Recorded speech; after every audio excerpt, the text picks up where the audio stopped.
Ray. Hello Green Ninja. Hello Andalipia.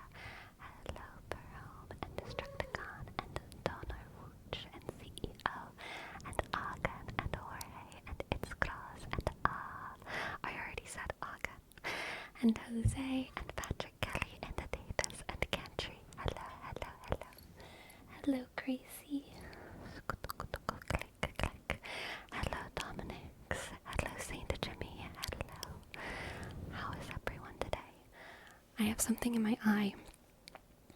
My left eye. And I'm trying to ignore it.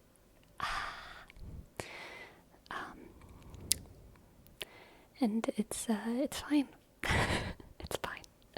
Hello, hello, hello, hello, hello, hello, hello, hello.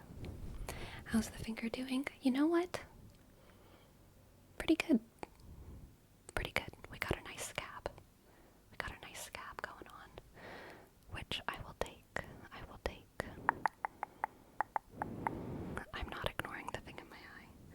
I'll try to hide behind the microphone so it doesn't look so disturbing when I dig inside my own skull. It was a decent day today. My kiddo is sick. Aw, that's rough. I hope they get better soon.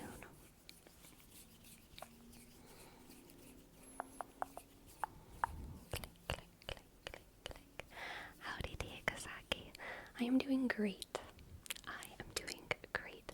I've had a very chaotic day. I've been kind of go, go, go, go, go, go, go. But I am very, very ready to be still for a couple hours and make tingles, tingles for all of you, and share some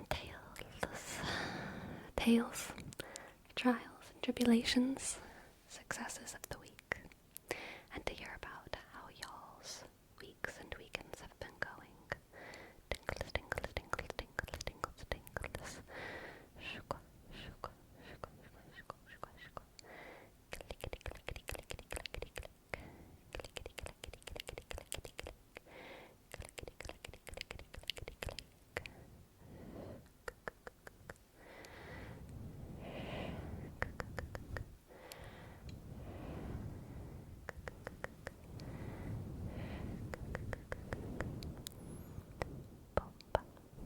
Hello, Sharky Misty. Busy weekend for me too. Finally got some editing done. Nice. Yesterday was a huge lazy day for me, which I loved. I watched a lot of anime. Oh, fun tale. I finally got a gym membership. I went to a gym and I got a gym membership. I'm gonna go again. Oh, sorry for my phone noise. That is muted now. I got a gym membership and I'm hopefully gonna go again tomorrow or the next day. Depends on how much sleep I get tonight. Sunday is always my most sleepless night because a lot of times I record and edit ASMR videos after I stream. So sometimes it can turn into a really late night. But that's okay. So depending on how much sleep I get tonight, I might go again tomorrow, but if not, I'll go again Tuesday. But I'm really excited. I learned a lot about how much I am capable of and how much I am not capable of. I had one of my friends show me around, and show me how to use some of the machines and the equipment and everything.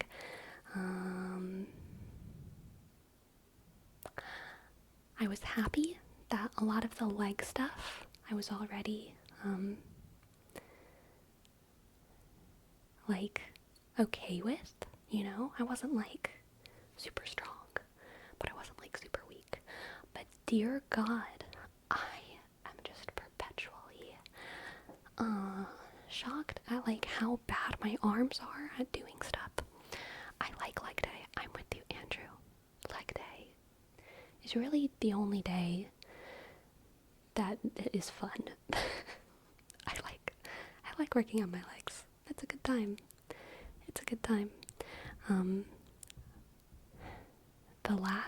One of the last things that I did was I tried a bench press, and I could not lift the bar out of the hooks. So that was a little bit of a disappointment. But you know what? That's okay. It means I just don't have to bench press. I can just do other things and not even worry about that. Because if I can't do it, then I can't do it. And that's okay.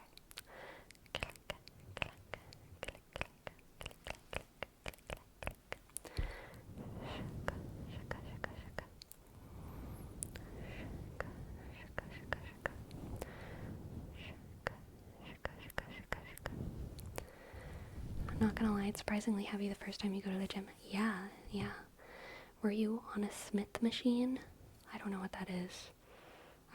I tried some machines, but like when I was doing a bench press, it was just like a bench with a bar on it. I don't think that counts as a machine because it wasn't, there were no mechanisms. there was no robot involved. It was just me and the iron, really.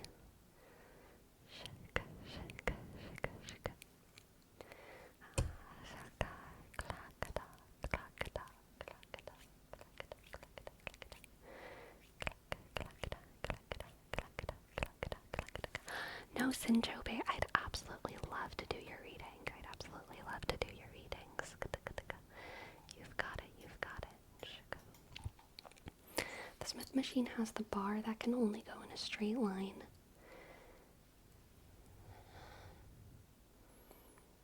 Did I try that? I don't think I tried that.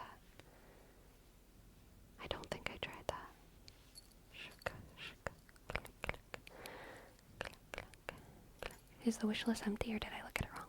The wish list is empty because I'm in the middle of moving, and the throne is usually pretty slow on things, like ordering things. Shipping is like sometimes like a month, and I just don't want to deal with that. That'll be confusing. But probably after I move, I'll add some stuff to the wish list again. Click. Is creatine vegan? Yes. New studio? No. Also, I heard anime. What do you watch? Right now I'm watching Free Ren. I love it.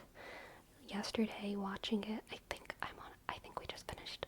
Oh, what did I just finish? I think I finished either episode 11 or episode 12.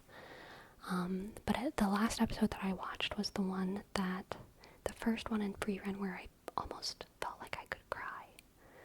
Do you have an anime list? No. I don't like those kinds of things. I don't like Goodreads and anime lists, and there's one for movies as well. I don't dislike it for other people. I just have no desire to catalog all the things that I've consumed and showcase it for other people. Nor do I have any desire to look at a catalog of what everyone else has consumed. So no, I don't have any of those things. But it was the episode, spoiler alert for Free Ren, spoiler alert, where you got more of Stark's backstory with his older brother. I'm not going to give any more spoiler than that, so you should be pretty safe. But man, oh man, I didn't cry, but I felt the swelling in my chest. It was good. That only helps the algorithm machine. Don't beat the system. I'm not gonna lie, y'all. The older I get, the more tech-pilled I get, the more I get brainwashed by Amazon and YouTube, the more I am just pro algorithm, okay? I like getting advertisements that make sense to me. I'm glad I don't get advertisements for dog food. I get advertisements for cat food, you know? I'm glad I get YouTube videos and TikToks and Twitch streams that I'm interested in, and not like Call of Duty stuff, you know? Like, I'm okay with it. I'm okay with it. There's a limit, I'm sure.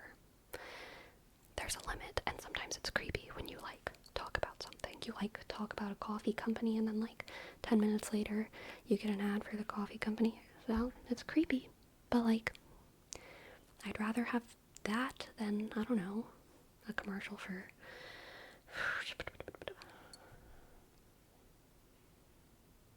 something that I don't want at all, or something that grosses me out. I don't know.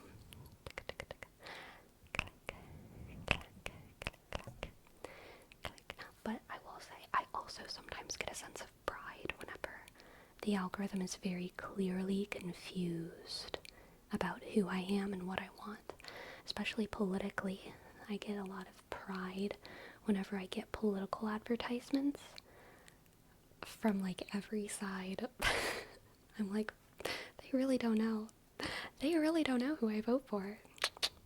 They really don't know how I feel about everything going on in the world. I could feel anything. They have no idea. That excites me. Makes me want to stay exactly as secretive as I always have been.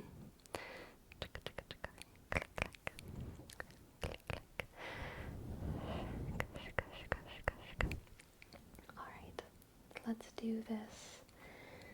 I was about to say Twitch reading. Tarot reading. Oh gosh.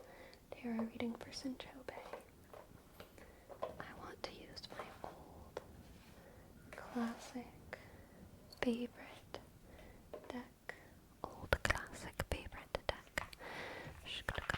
How was your weekend? It was good. It was relaxing. I toured some more houses on Friday. They were no's, unfortunately. But I am in the comms, as in communication, with more landlords of more houses, and my fingers remain firmly crossed for the future.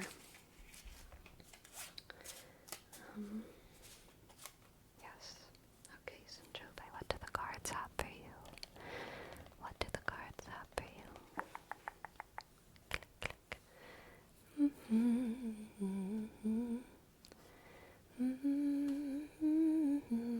Okay, we have the Five of Pentacles. Five of Pentacles. The Moon. Oh, the Moon. Oh no, Sinchobe. And the Three of Swords. Okay, Sinchobe, I feel like something you're being like deeply haunted by something. You're dwelling on something. You're being haunted by something right now. Right now / this week. I think a lot of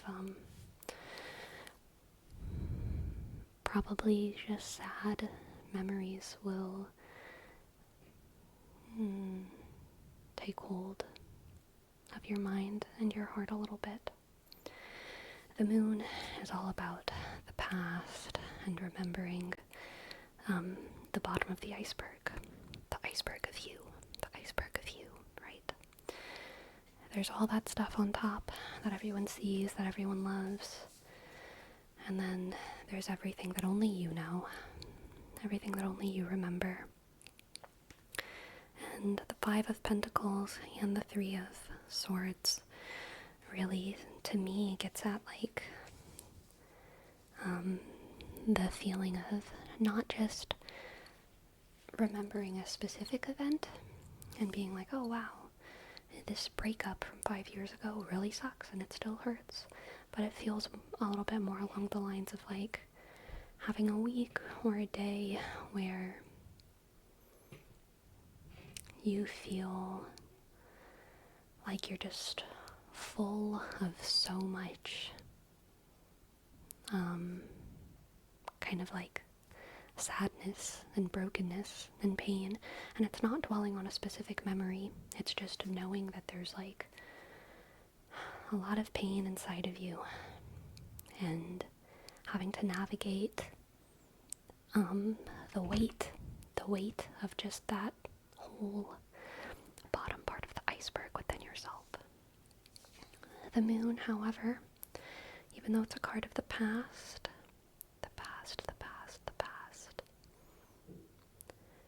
it can also be a card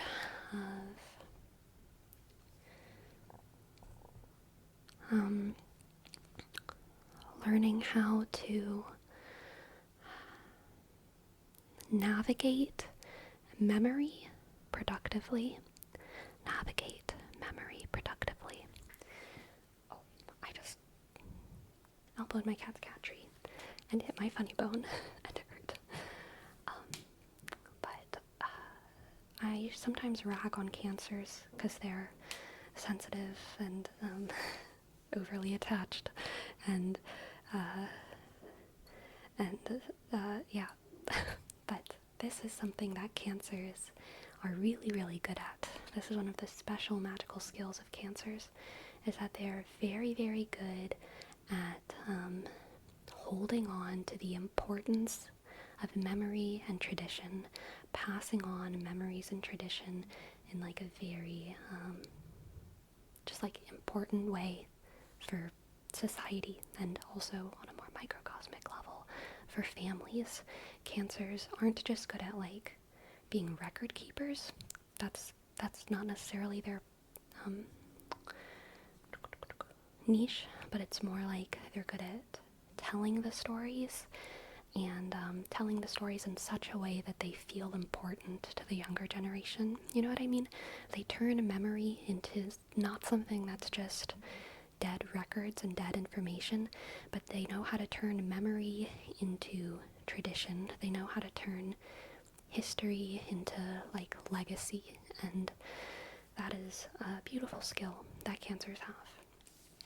And seeing the moon in this reading for you, Sintope, makes me think that this week, even if it is a painful week for you emotionally, it's also an opportunity for you to look inside and figure out how to turn this pain into a part of your story that doesn't like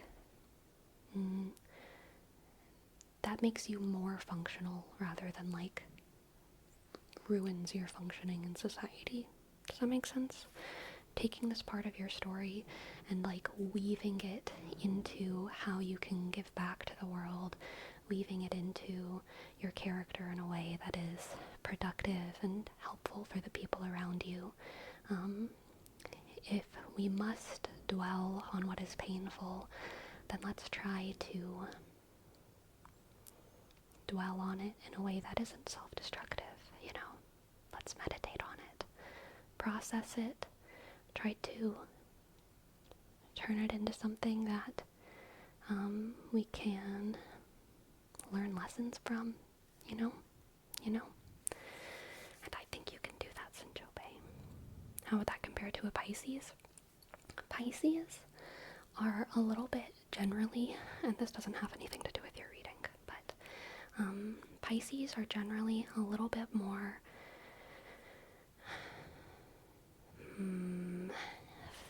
focused on the future of history rather than cancers.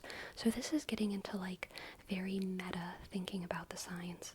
There's some ways of thinking about the signs in astrology that's very personal and interpersonal, but you can also look at the signs on like a what is their function in society kind of way, which is just like much more meta and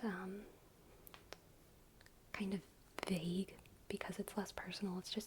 It's more vague, but generally speaking, cancers are very attached to the past and history and memory, keeping traditions alive, being kind of an advocate for what has happened, and generally speaking, Pisces, along with almost all of the last signs in the astrology wheel. So Capricorn, Aquarius, Pisces. Capricorn, Aquarius, Pisces are very invested in the future of mankind. And even though the past is important for them, they are focused on like how to move the story of humanity forward. They're focused on progress. But in this tarot reading for you, Sinchope, the moon is actually strongly associated with Pisces, but the moon is in, I believe it's an exaltation in Cancer. I could be wrong about that. But the moon is associated with Cancer as well.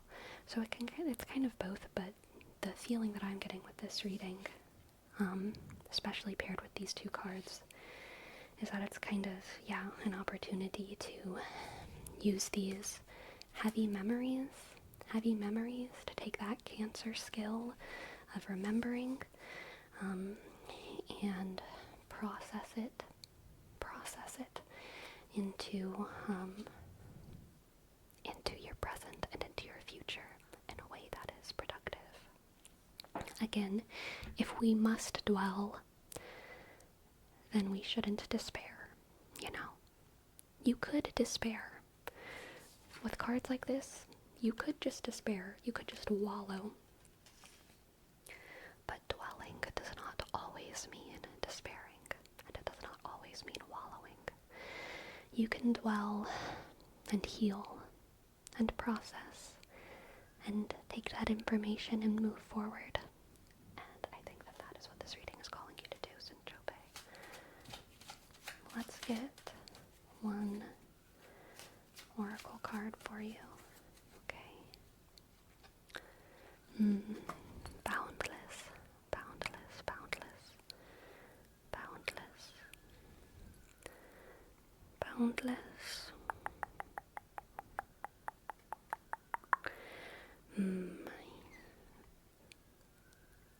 So, I'm about to say something that's a little bit contradictory. Maybe scientifically, but it's what popped in my head, so I'm going to say it.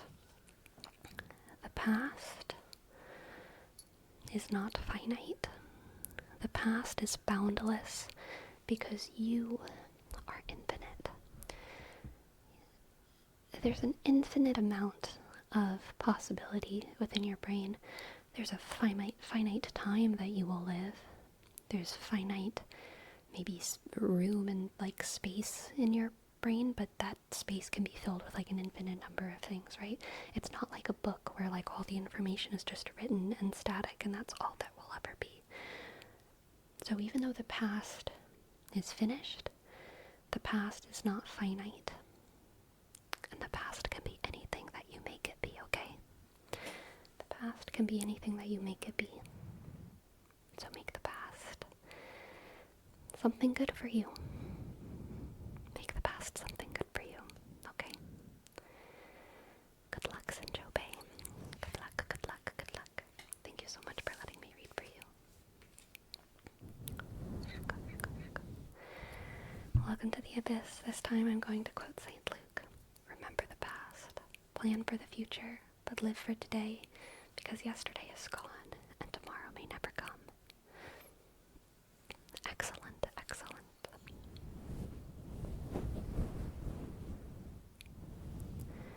Beautiful. Beautiful. Something that I think is interesting about tarot is that sometimes tarot encourages me to give advice that I don't think would work for everyone. And I don't think generally there's very little advice that works for everyone. You know what I mean? And there's some advice that I think is I think almost a minority of people would benefit from it, or people in a minority of situations, but I think it's still so important to deliver, because even if advice is only good for a minority of people in a minority of situations, they deserve to have advice. You know what I mean? You know what I mean? Sometimes I feel like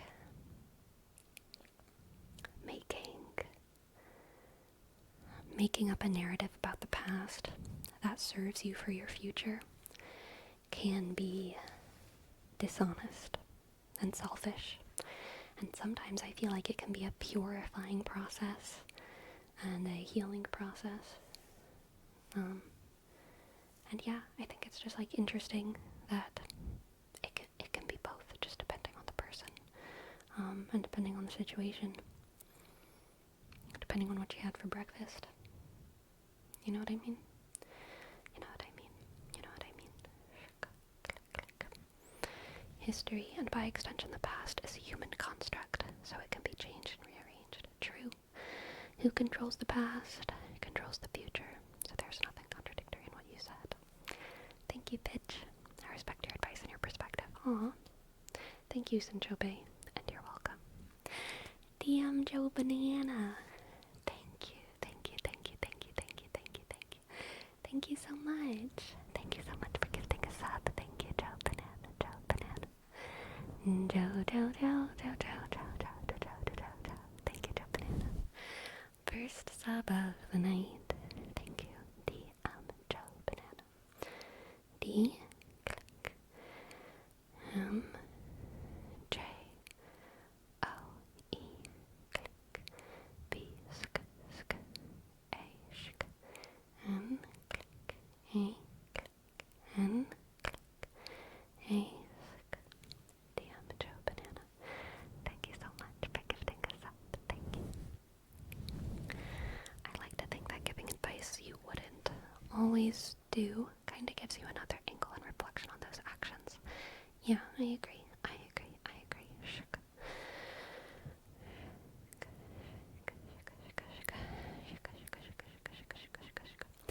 Speaking of DM Joe's Banana gift subs, I added goals underneath where like the description of the stream is, for like subs per month and the little meter for how close I am to Twitch partner plus, because I didn't know I could do that. And so I did that. I did a lot of like thinky planning things over the past, I think starting on like Thursday, Friday. Another thing that I did is I've decided, so I didn't realize this, but the Twitch video producer, which is the portal that I use to export to my streams onto YouTube. The Twitch video producer has an inbuilt function for cropping clips that are made, cropping clips into portrait so that they can be exported directly to YouTube Shorts and TikTok. It doesn't even make it exported to a video that you have to upload. You can just press a button and it uploads to TikTok or YouTube from Twitch, which is amazing. Amazing. Because the biggest roadblock for me from making shorts and TikToks from my Twitch stuff has been that my streams are freaking huge. They're like 4, sometimes 5 hours, and that's a lot of processing power, that's a lot of storage. So exporting that to my computer and then cutting it is like, you know, it's a lot. But being able to do it all within Twitch saves my computer so much work, and saves me so much work, and saves me so much time with like exporting and uploading and editing and blah blah blah blah blah blah. So anyway, if y'all want to see TikToks or YouTube shorts of Twitch, anything that happens in Twitch streams, it's super helpful for y'all to clip stuff. I used to not care too much about my clips, I guess, because I don't feel like too many people watch clips. But now I can use my clips and turn them into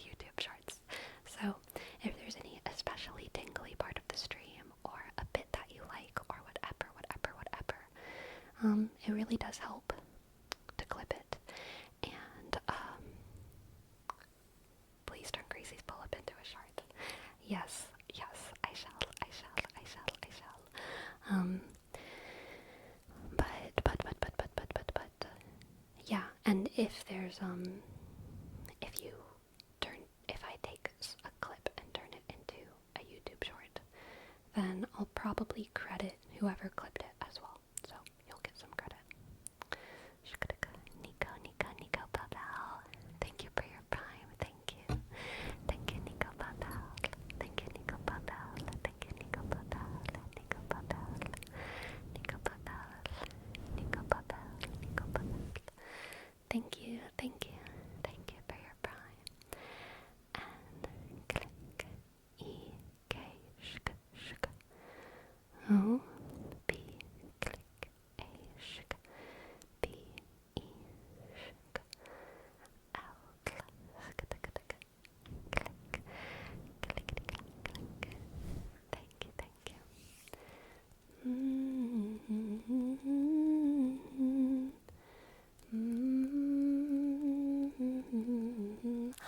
Panda, Panda, thank you so much for gifting 5 subs.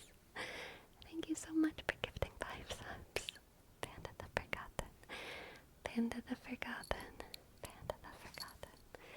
Thank you so much for gifting 5 tier 1 subs. Thank you, Panda, Panda, Panda, Panda, Panda, Panda. Panda, Panda, Panda, Panda, Panda, Panda, Panda, Panda, Panda. B, click, A, shk, and D, click, A, sk, underscore, D, shk, H, sk, E, click, underscore, F, shk, shk, O, click, R, shk, G, click, O, click, double D, clickety, clickety, clickety, click, E, sk, and shk. Thank you, Panda.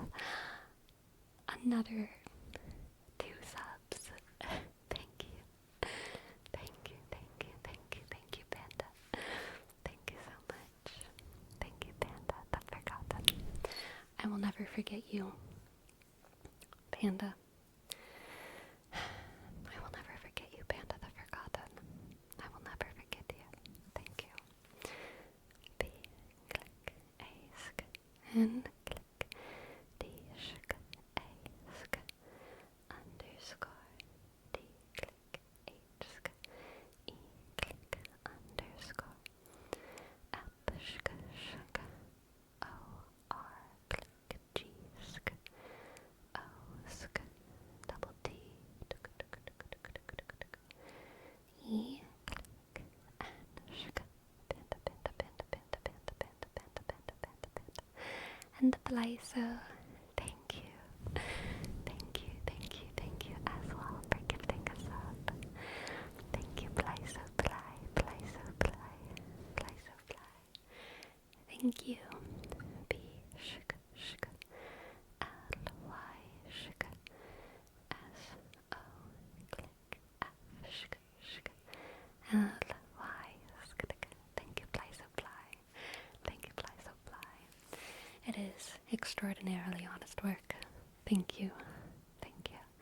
Thank you. Thank you. Thank you. Thank you. Thank you. Thank you. Thank you. So, my tragedy of the weekend happened about 6 hours ago. Cleric. Thank you as well. Thank you as well. Thank you. Thank you. Thank you. And Panda, oh my goodness. 1,000 bits. Thank you. Thank you. Thank you, Cleric. C, L, A, shk, I, sk, R, click, E, shk, I, C, shk, shk, shk, shk. Thank you, Cleric. to the Minecraft house burned down. Okay. Put a pin in that one, Destructicon. Put a pin in that one. My big tragedy of this week, a couple hours ago, 6 or 7 hours ago, I was leaving somewhere and I needed to get gas on the way home. I got in my car. I opened my bag. I took out my wallet to make sure that I had my wallet to pay for gas because I knew I was going to a gas station. And in Oregon, you don't pump your own gas. So like whenever you drive up to the gas station, it's really good to have your wallet ready because someone's going to come to the window. You can't like park yourself at the gas station and then dig through your purse, or at least I find it awkward. So I always like to make sure my wallet is right there next to me. So I got in my car. I took out my wallet. I made eye contact with it. I felt it. I opened up. I made sure I had my card. Put the card in the wallet, closed the wallet, and then I drove to the gas station. Sometime between me touching my wallet and getting to the gas station, I lost my wallet. I have no idea where I put it after I took it out of my bag and looked at it. And it's driving me crazy because I have searched my car and like I didn't go anywhere except the gas station. But it gets worse. It gets worse.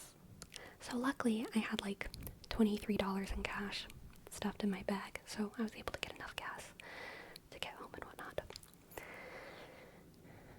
But when I got home, I was like, okay, I need to search for my wallet in my car because it's gotta be in my car, right? So not only did I not find my wallet, but I found something terrible in my car, which was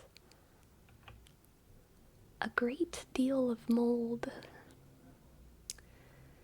A great deal of mold that I've not really been able to see, I guess, because it's been so dark and rainy and I haven't been driving very much. Were you talking about having that mold a long time ago? Yes, so a couple months ago there was mold on my seatbelt and I wiped it off and I was like, that was creepy, don't know how that got there, but I didn't see it anywhere else. So I was like, what you gonna do? I washed it off. I guess it's better. No, it was not better. So I think the issue is that the windows in my car don't fully close. I've had window issues for like over a year now, which I can understand how that would cause mold issues in rainy Oregon. So like in a lot of ways this is all my fault. But I'm just now starting to like to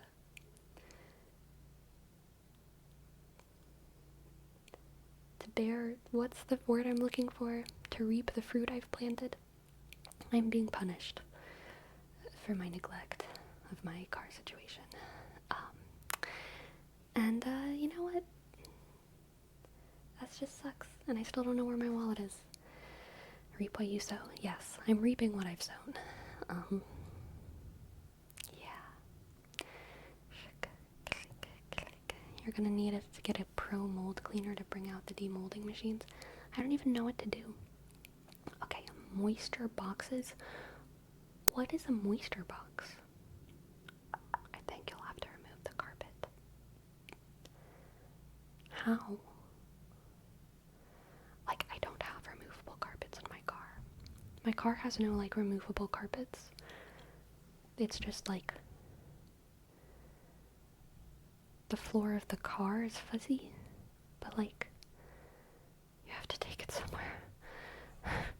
No, I hate going places.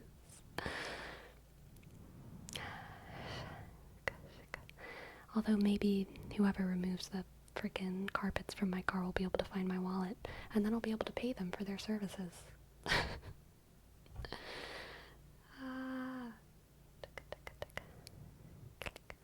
Audio swapped? Of course it did. Okay, I'm gonna be back in like approximately 45 seconds. I'm still gonna be on the screen. I'm just gonna turn my mic on and off again. Get ready, y'all.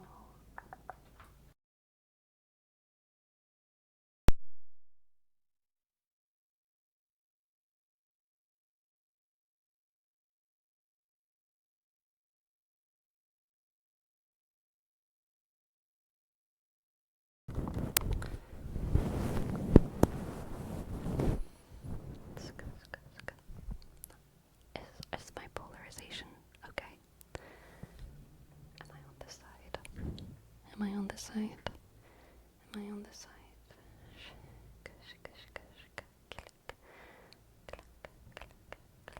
Fixed. Awesome. Thank you, thank you, thank you for letting me know.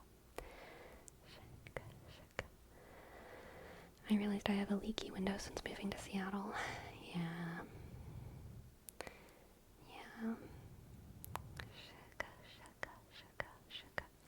Me and the homies hate mold.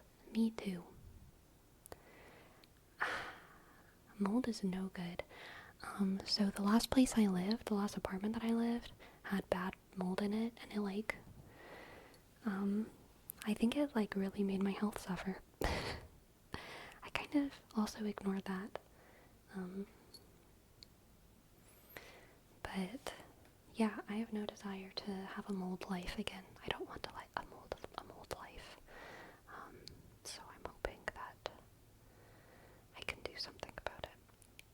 Luckily, I don't drive often, and so that helps. It's not like I'm commuting places every day. I almost never drive for more than 25 minutes at a time, and usually it's just 15 minutes, But yeah, losing a wallet is a nightmare. Yeah, I mean, on the price side, it's in my car. It's in my car. I don't know how it disappeared inside my car. I don't know how it is nowhere inside my car, and yet somehow definitely inside my car. But it is definitely inside my car. I just don't know where inside my car. And there's not that many places. Because it was only a 10-minute drive. But I'll find it. I'll find it. In between our under seats. I mean, I looked, but I gotta look harder, I guess. I had a great gym session. Amazing, McJake. Guess what, McJake? Guess what? I got a gym membership. I'm gonna be a gym goer now.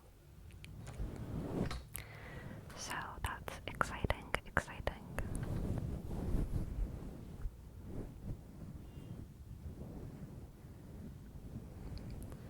Are you sure? I'm sure I looked. But obviously, I didn't find it.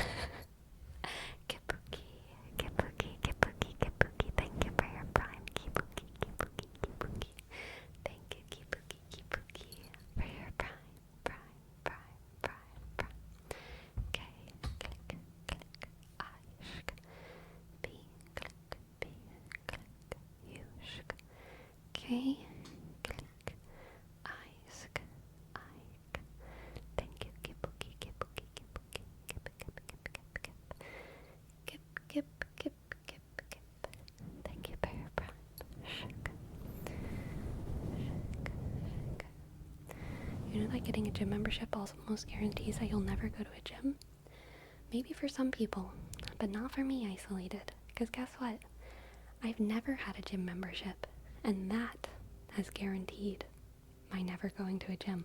But since I've gotten a gym membership, I've gone to a gym half of the days that I've had it. So I'd say my record is pretty good. I've gone to the gym 50% of the days that I've had a gym membership. Total. How many days have you had it? 2.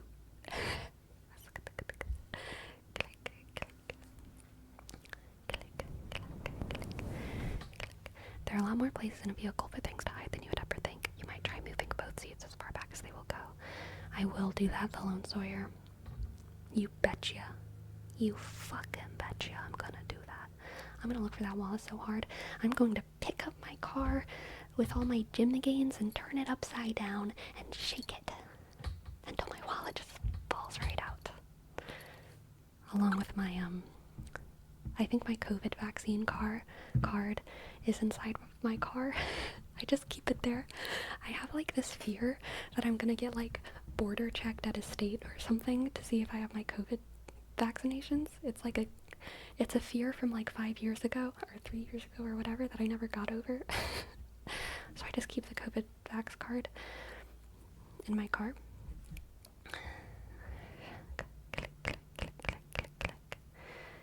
Because it's proof that I am clean. Apparently that stuff is all digital now. What? I don't have my COVID vax proof digitally. Do y'all? What the? What the? Do you want attention, girl? Vinny thinks you want attention. What do you want? Attention? Attention? There you go. Click, click, click, click.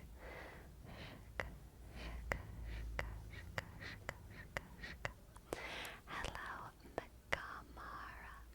MK Amara, welcome to the chat, welcome to the stream.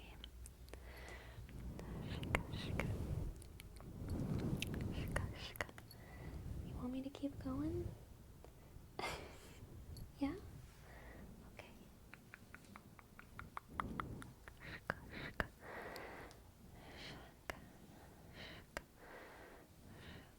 Say hi to Kitty.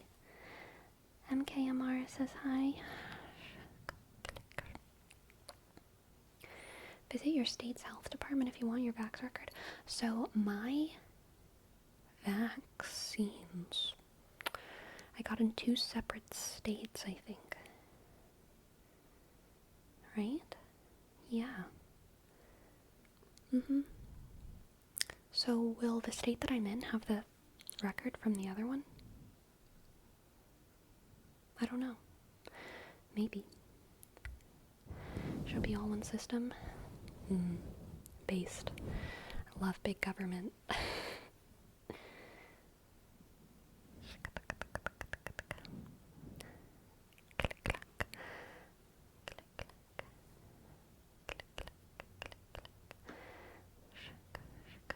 Hello, Abu Dakas. Welcome to the chat. Hello. Sketchy.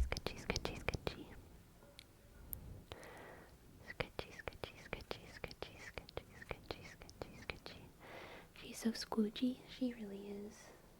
She is squoochy. Squoochy.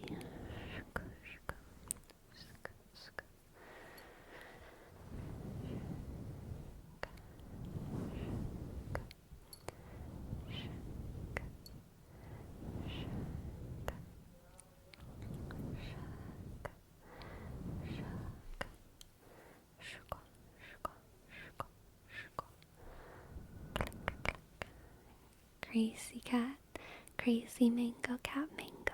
Yes, exactly. Okay, Sleepy, we got a lot on the agenda today. What topic do you want to start on? Minecraft, arson, throne of glass, little rodents, big stories. Okay, let's start with the Minecraft drama. I was playing Minecraft the other day, and I have a mod pack in the server that I'm playing in, which is medieval Minecraft. It's a fairly popular Minecraft mod pack.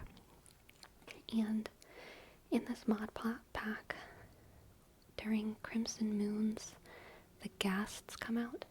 Also, I've never played vanilla Minecraft, so I don't even know what's normal and what's not. So maybe this is normal, but ghasts come out during the Crimson Moon. A lot of them. And during the Crimson Moon, the ghasts came out, and they destroyed my whole farm and all of the animals. My house was fine. All of my animals died. except my chickens. I had 4 llamas, and they were all beautiful, and they all died. And I had like 4 horses. I think I had 5 sheep, 2 pigs. They all died. I was so sad. I was so sad. I have recouped. That's fun. I have recouped some of my losses. When it comes to chickens and pigs, I don't think I have any sheep. No. I think I do have a couple sheep, but I still don't have any horses.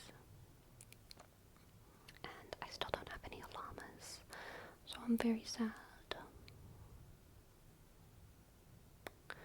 All my animals died. The stolen llamas just went back to llama heaven. Yeah, I like to think that they're back with their trader, who originally raised them, and I'm sure loved them very much. I like to think that the trader llamas are back with their traders. Shuk, shuk, shuk.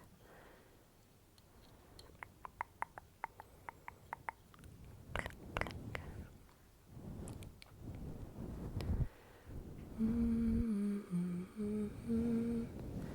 I did not trap them for home. I did not steal those llamas.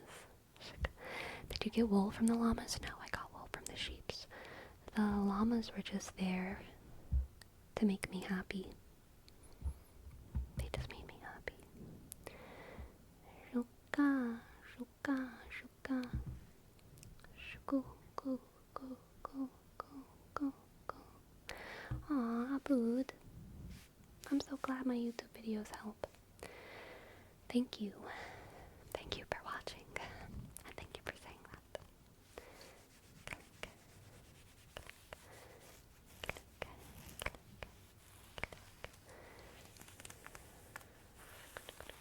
click, click, click. You should look at the highlight. Oh. It looks like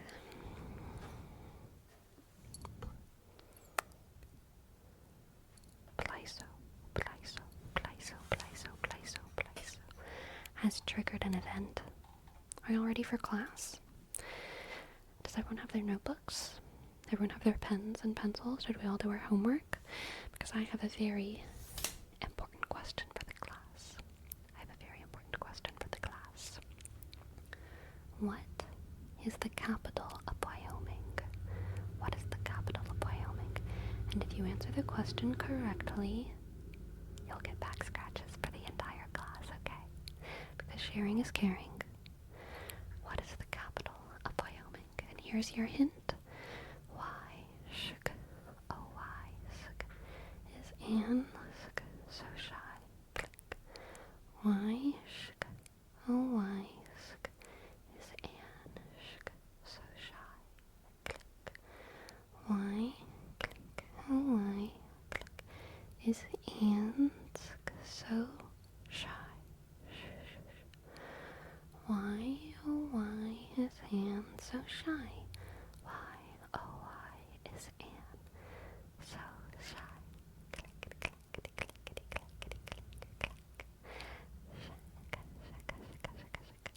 McJake, Hagen, Blyso, Great Ninja, Alvin Reed, CEO, Pyrosocial, Brother Jigs,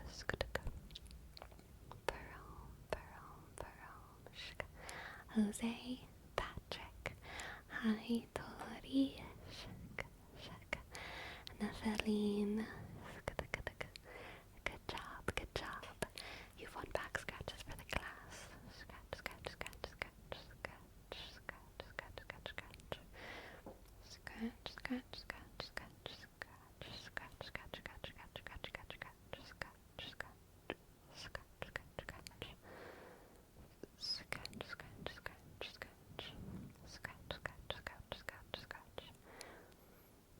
Scratch.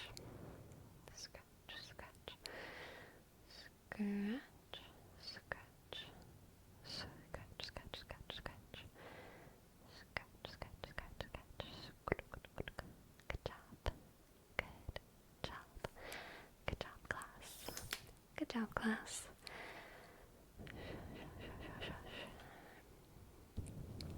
Yesterday my scratchy thing broke. Just found it broken in half. That's so sad. That's so sad. Hello, fancy garbage can. Hello, hello, hello. Hello, hello.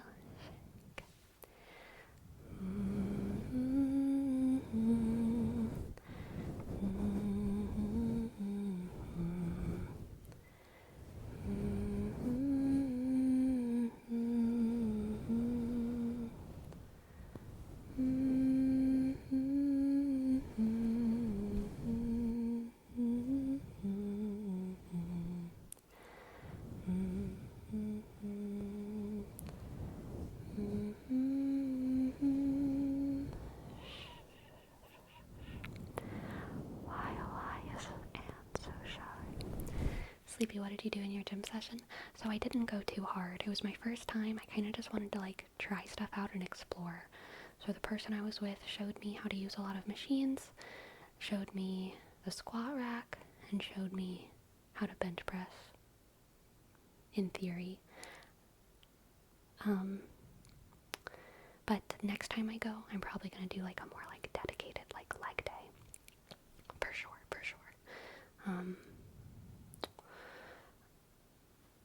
Yeah, the most recent time I went, it was kind of just like give everything a try, give everything a quick little touch, give everything a quick little try.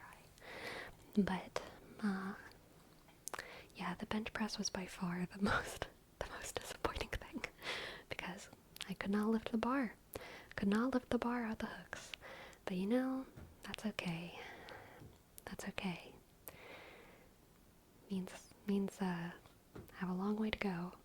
It means the plateau is far away. I'm not plateauing anytime soon. Is this mic the Tascam? It is the Zoom H4n, Zoom H4n, Zoom H4n.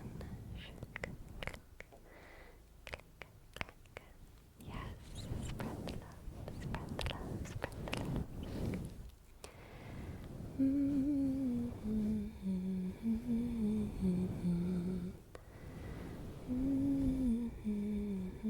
Would you ever do a gym sesh with McJake?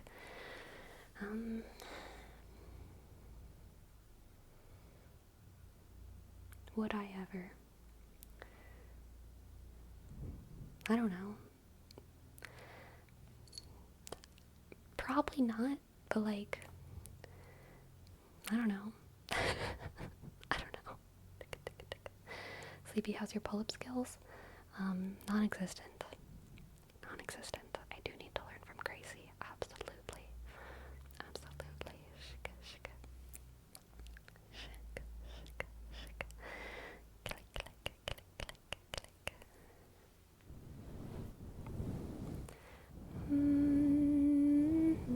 So, the other day I went to Safeway and I didn't buy them because I had a cart full of food and I didn't need to get more stuff. But I saw that they have like vegan frozen sushi. And I was like, excuse me? Next time I go to Safeway, I'm gonna try vegan frozen sushi. I really hope it's good and that it's not terrible.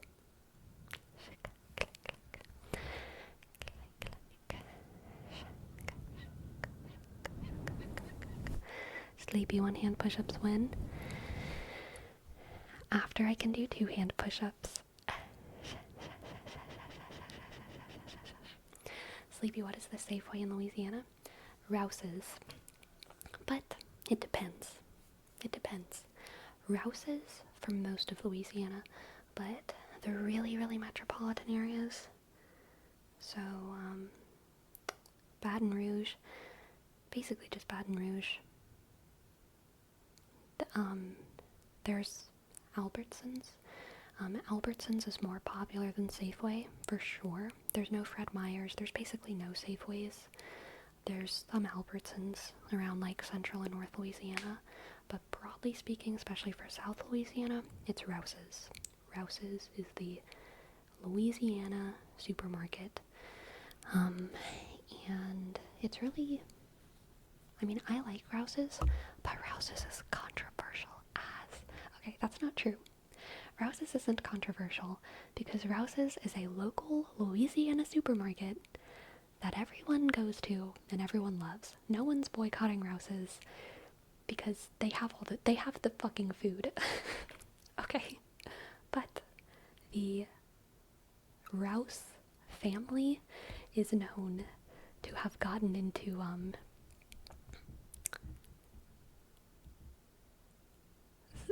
some some cringe things. They are very wealthy.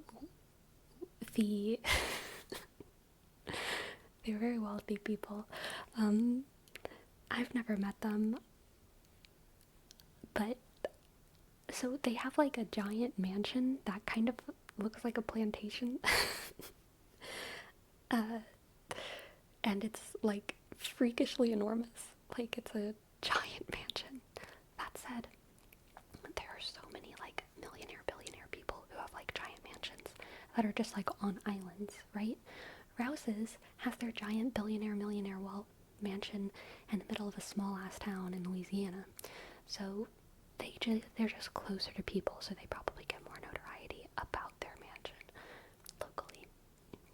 But yeah, exactly isolated. Aesthetically, it looks very much like a plantation. It's on old plantation land. If I remember correctly, one of the biggest issues surrounding it doesn't actually have anything to do with like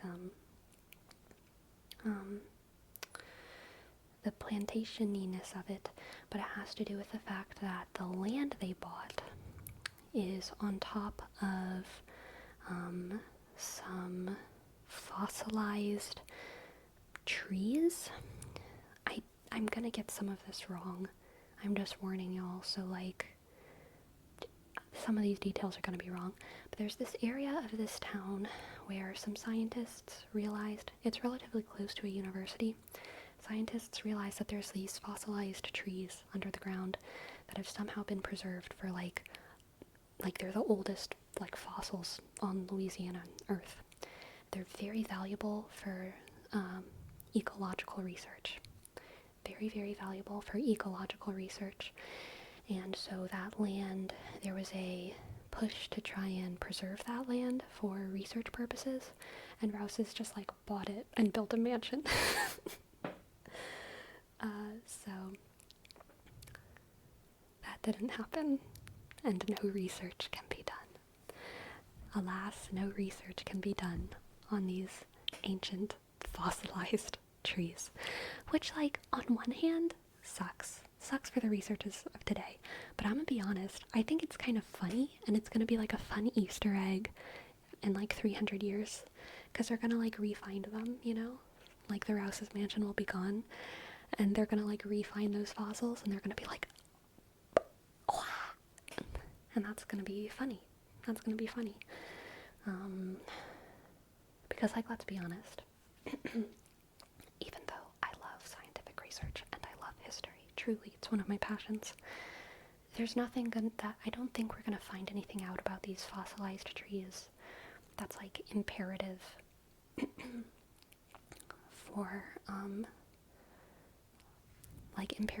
for us to know going forward.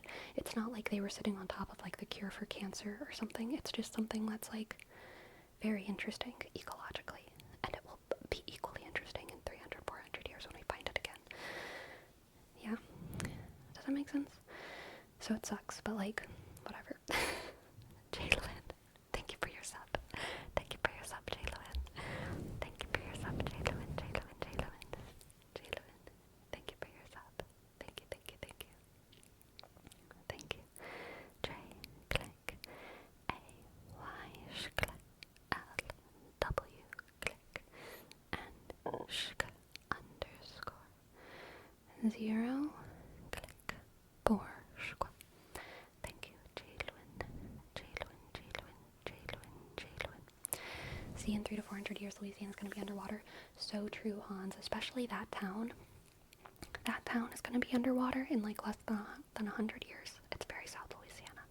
So, that town, whenever we rediscover these fossils, we're gonna find them because of a submarine expedition.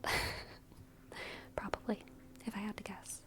Or there will be a great drought, and all of the waters of the earth will just, I don't know, go to some other poor coastal region, and the entire Gulf of Mexico will become high ground.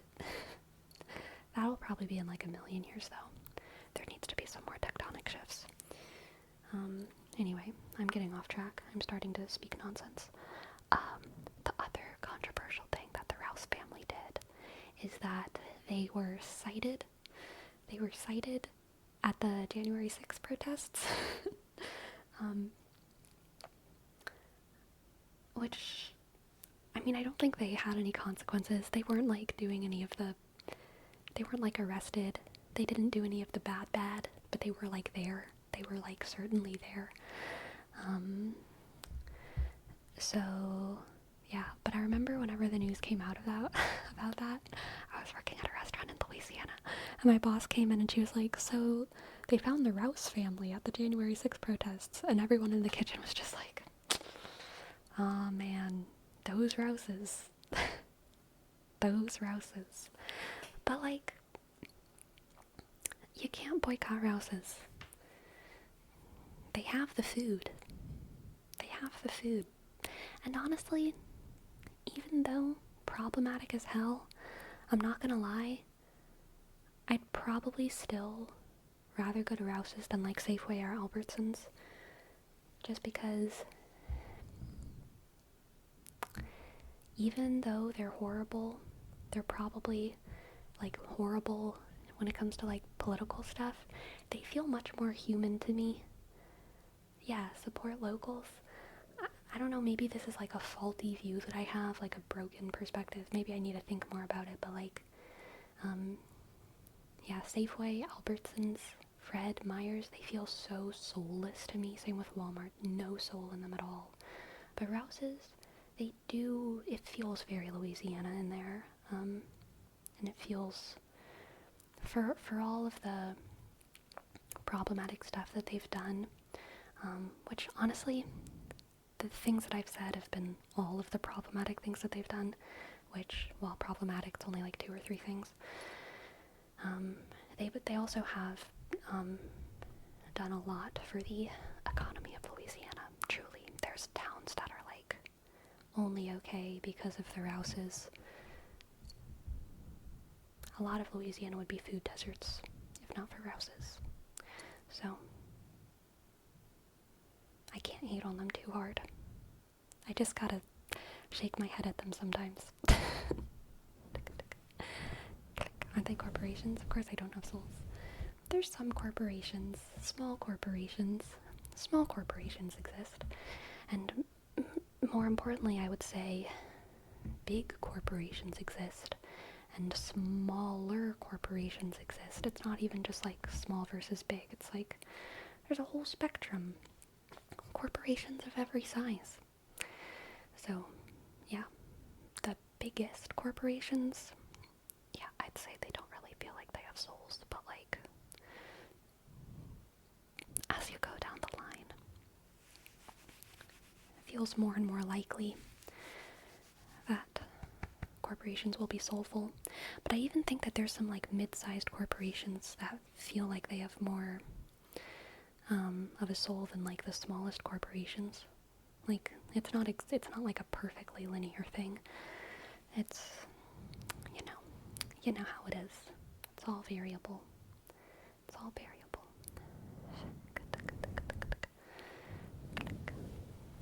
Ma and Pa corpus. Exactly. Buying lettuce but shaking my head the whole time so the clerk knows I disapprove. Yes, exactly. Going to houses but shaking my head the whole time so people know I don't support their actions. Truly.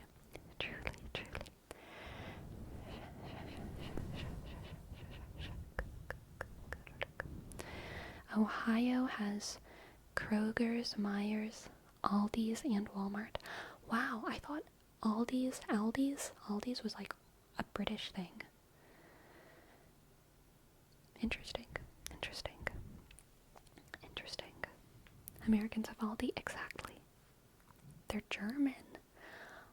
What? Oh my goodness. I was all sorts of wrong. It's in Texas? Wow.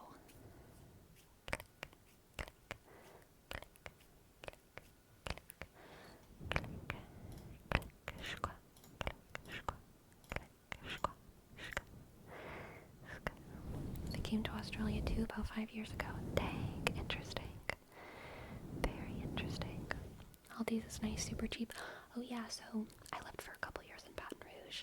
And in Baton Rouge they also had Sprouts. And I loved Sprouts. Sprouts, a lot of it was way overpriced, kind of Whole Foodsy, but the produce sales at Sprouts were better than the produce prices anywhere. Better than Rouse's, better than the local farmers markets, better than Walmart, but only the things that were on sale. And the sales changed like every week at Sprouts, but like the produce sales were really, really good. So I would go to Sprouts specifically just to get like, I mean, they had apples for like 48 cents per pound. And they always had one type of apple on sale. So like whatever apples were on sale, that was my apple for the week. 48 cents per pound is crazy. For reference, usually very good apples are like $1.78 per pound, and on sale apples are like 98 cents per pound. So 48 cents per pound per apple, or for apples, is like excellent, an excellent price. Gotta optimize apple RNG, it's a big any percent killer. 100. Audio swapped again? Are you serious? Twice in one stream? Okay. I'll be back in approximately 45 seconds. 3, 2, 1.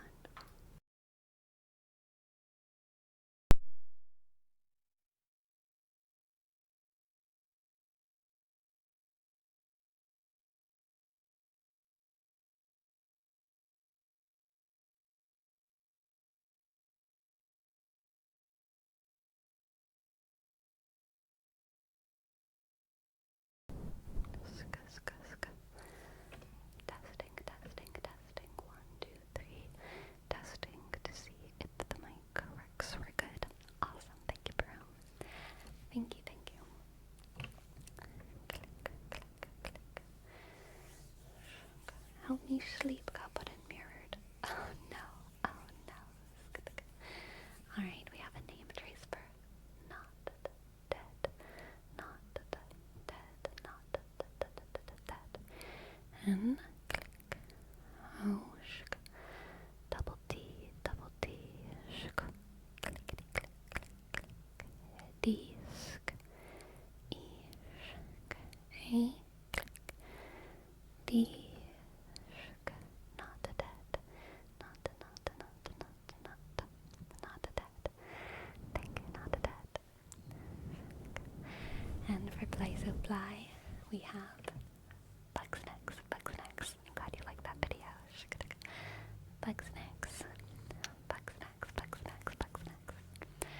Bugsnax.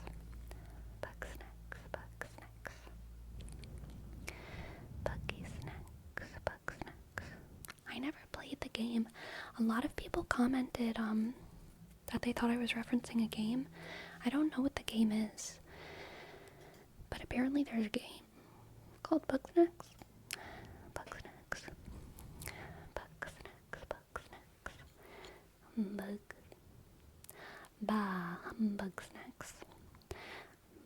Humbug snacks. Humbug snacks. Bugsnax.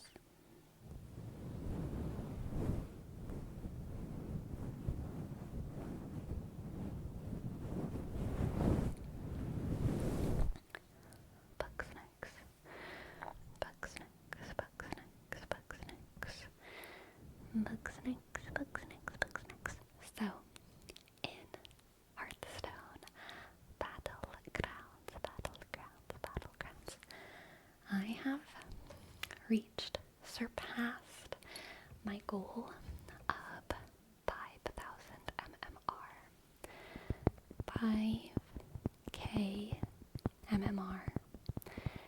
Hearthstone's Battlegrounds, which is really good. Okay, if y'all don't know, it's just really good.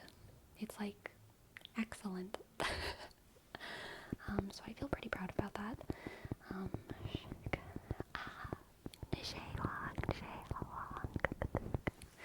Thank you for your prime, Njay. Thank you. Thank you. And click. Jaysk. A-Y. Click. Hinch. Click. Yushk. A. Click. Henshk. G. Thank you so much for your prime. Thank you, Jay Wong. But I now have about 5.3k MMR, so now I'm going for 5.5k. Sorry for the siren. I don't know why they're doing that. I don't know who messed up, but someone did. Already 5.3. Yeah, honestly, I've been lucky. Ever since I hit 5k, I've only lost one game. And I've played like probably 5. And I've only lost one. So I've been doing really, really well. So I'm going for 5.5k. 5.5. Hey, just wanted to say a librarian series actually inspired me to start going to the library again. Oh my goodness, class professor. I am so very flattered and so excited for you to be going to the library again, because libraries are so very based. Thank you for your 100 bits. Class professor, thank you. Thank you.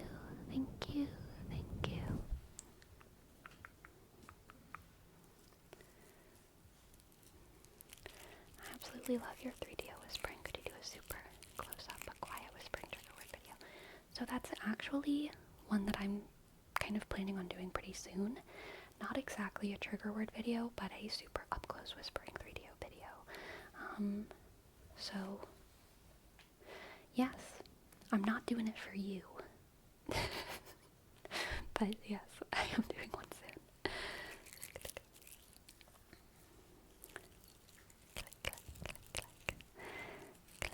Did the video props arrive? Yes, I have not picked them up from the place that I pick up my Amazon orders, but they arrived, and I need to go pick them up, like, tomorrow.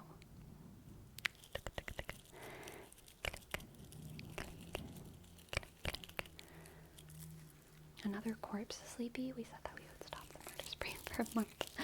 Oh my goodness.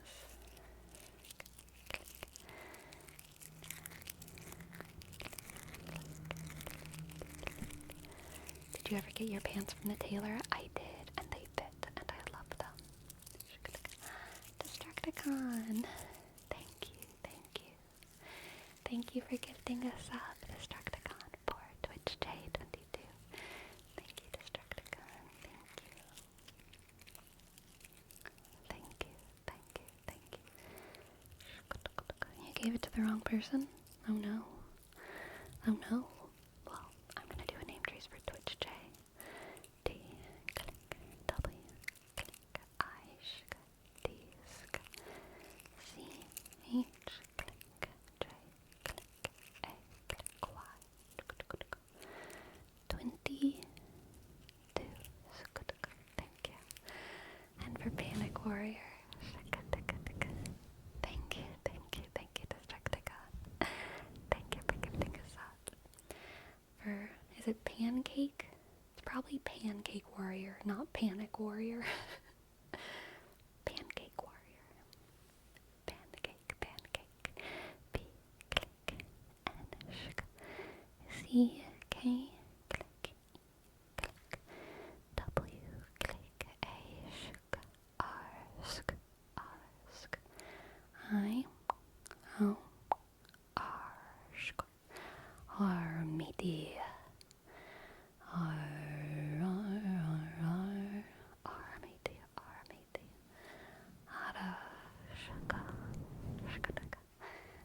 anyone said,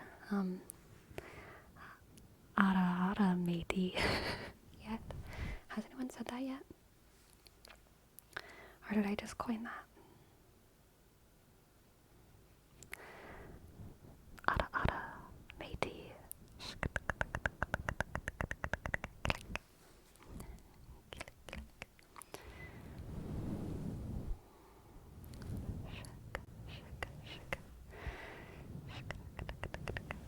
Never heard anyone said it? Amazing. I've done it. I've done it.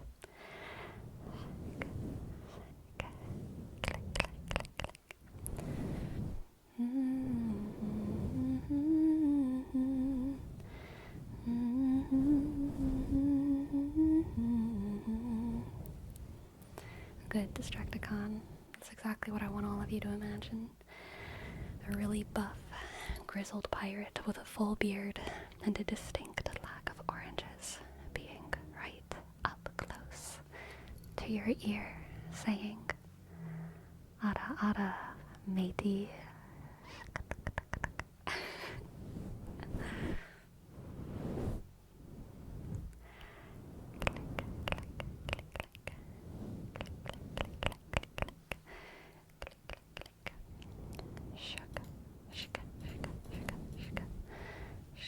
We also have a name trace for D-Bomb 158. Click, D, click, B, shaka, O, shaka, M, click, click, B, click, 1, 5, 8, sukutukutuka, shaka, shaka, shaka, shaka, shaka, shaka, squaw, squaw, squaw. And a name trace for Alma Boshin. Alma Boshin. E, click, L, M. A, sk, P, click, O, sk, C, H, click, I, N, shaka, shaka, shaka, tuka, tuka. Weirdo shrub. What can I read for you, weirdo shrub? Weirdo shrub, weirdo shrub.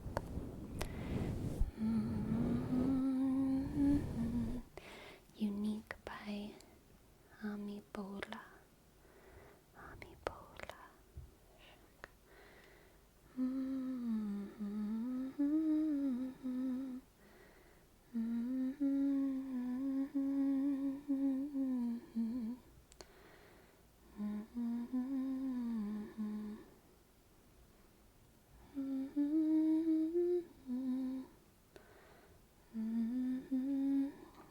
Lobby. I spelled that wrong, but I think I got it now.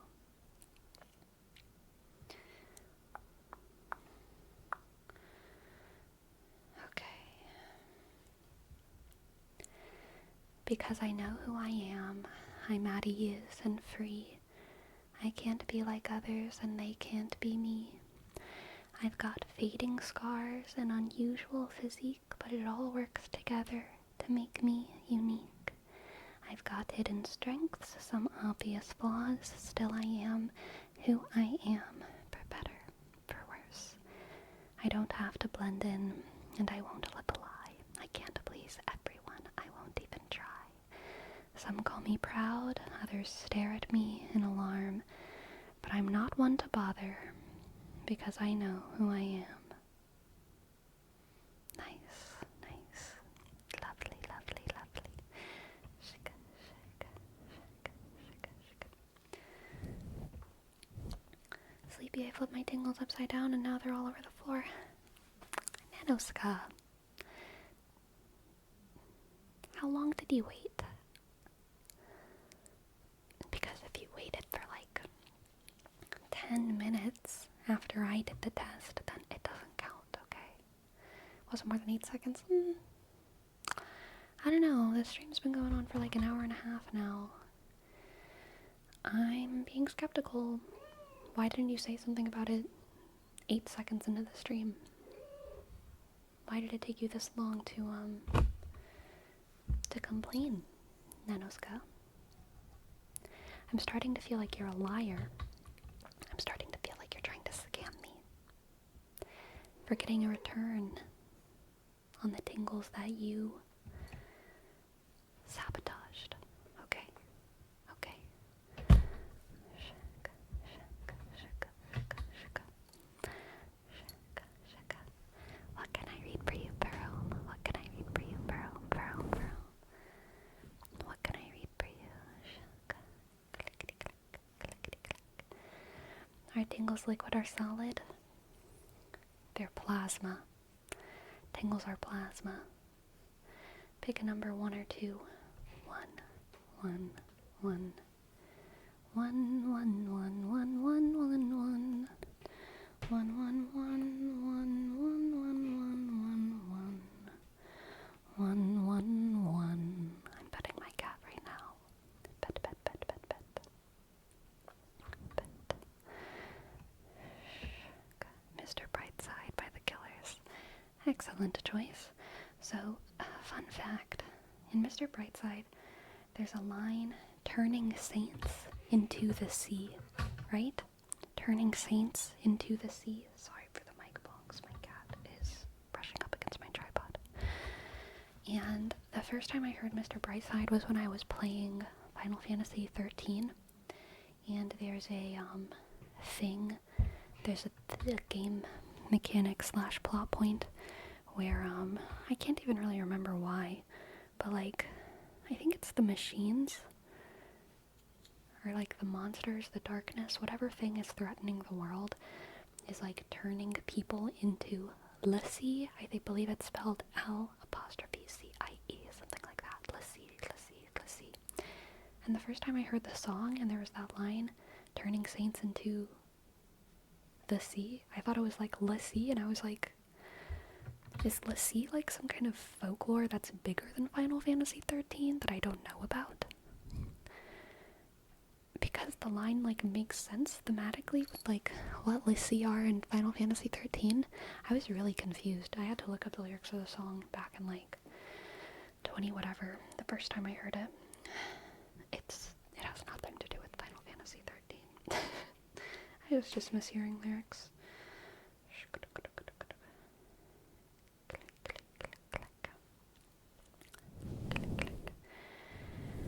Coming out of my cage and I've been doing just fine. Gotta get down because I want it all. It started out with a kiss. How did it end up like this? It was only a kiss. It was only a kiss.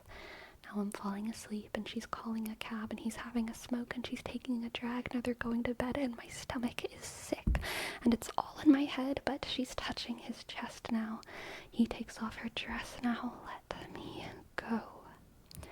And I just can't look. It's killing me and taking control. Jealousy, turning saints into the sea, swimming through sick lullabies, choking on your alibis.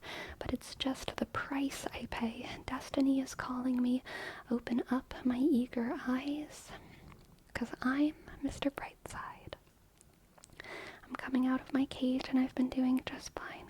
Gotta be down because I want it all. It started out with a kiss. How did it end up like this? It was only a kiss.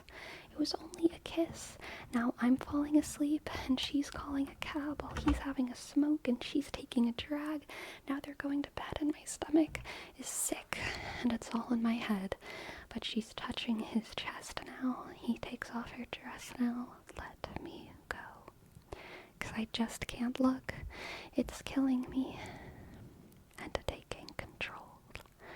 Jealousy, turning saints into the sea, swimming through sick lullabies, choking on your alibis, but it's just the price I pay. Destiny is calling me. Open up my eager eyes, 'cause I'm Mr. Brightside. I never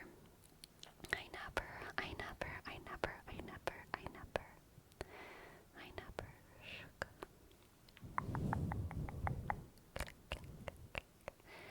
And what can I read for you, Destructicon? I love that song, Broom. It's a really good choice. Click, click, click, click.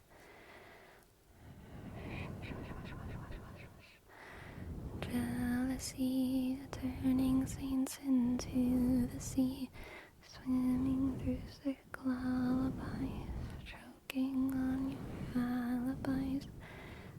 it's just the price I pay. Destiny is calling me.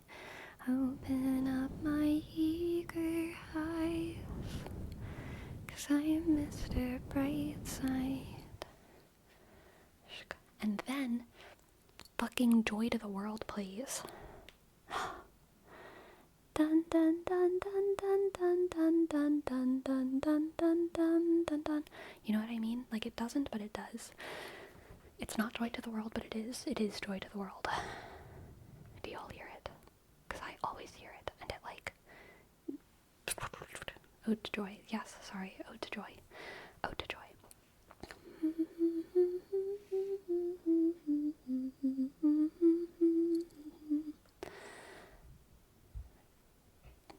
Yeah. Yeah. Okay. Click. Click.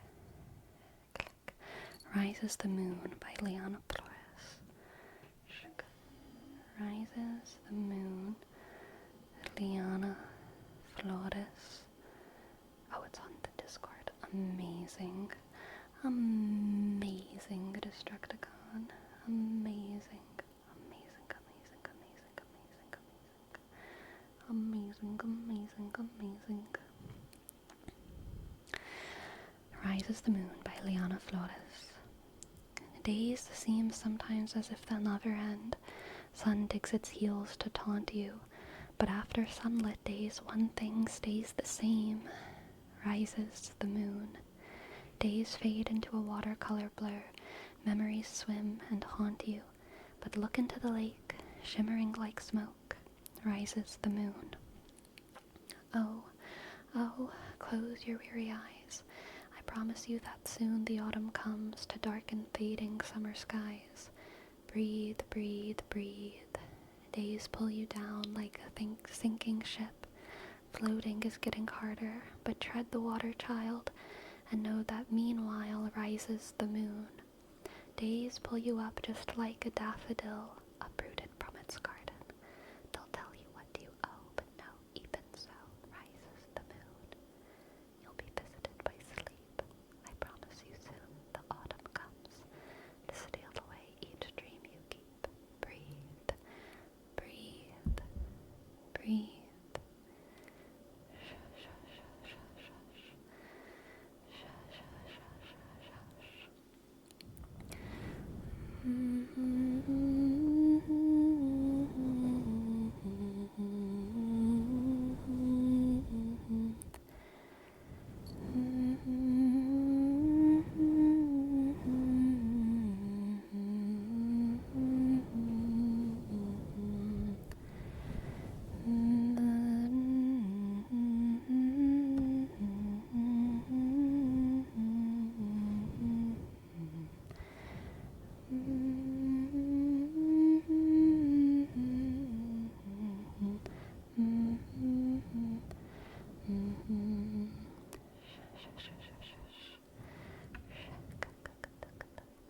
Sleepy, how do you feel about black licorice?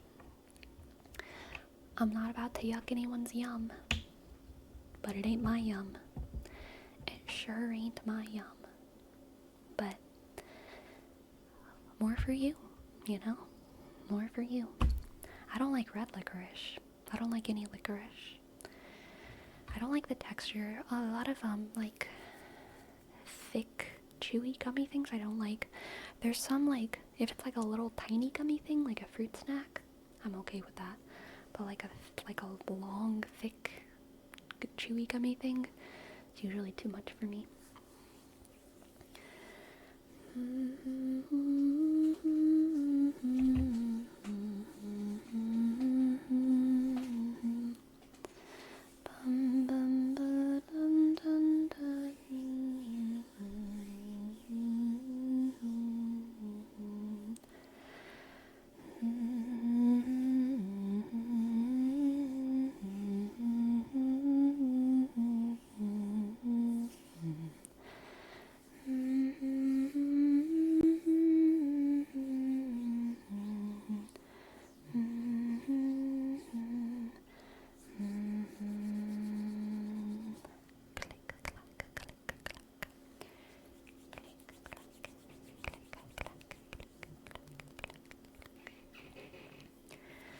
speaking of candy, Sleepy, what do you usually give up for Lent?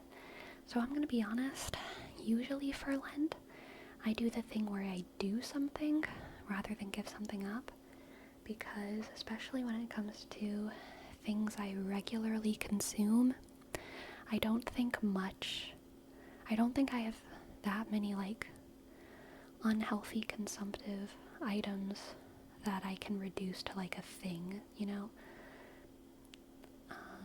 Actually, maybe this year I might. Maybe this year I can like not watch any TikTok or not watch any YouTube shorts. Maybe that could be a thing. But usually for Lent, I do something.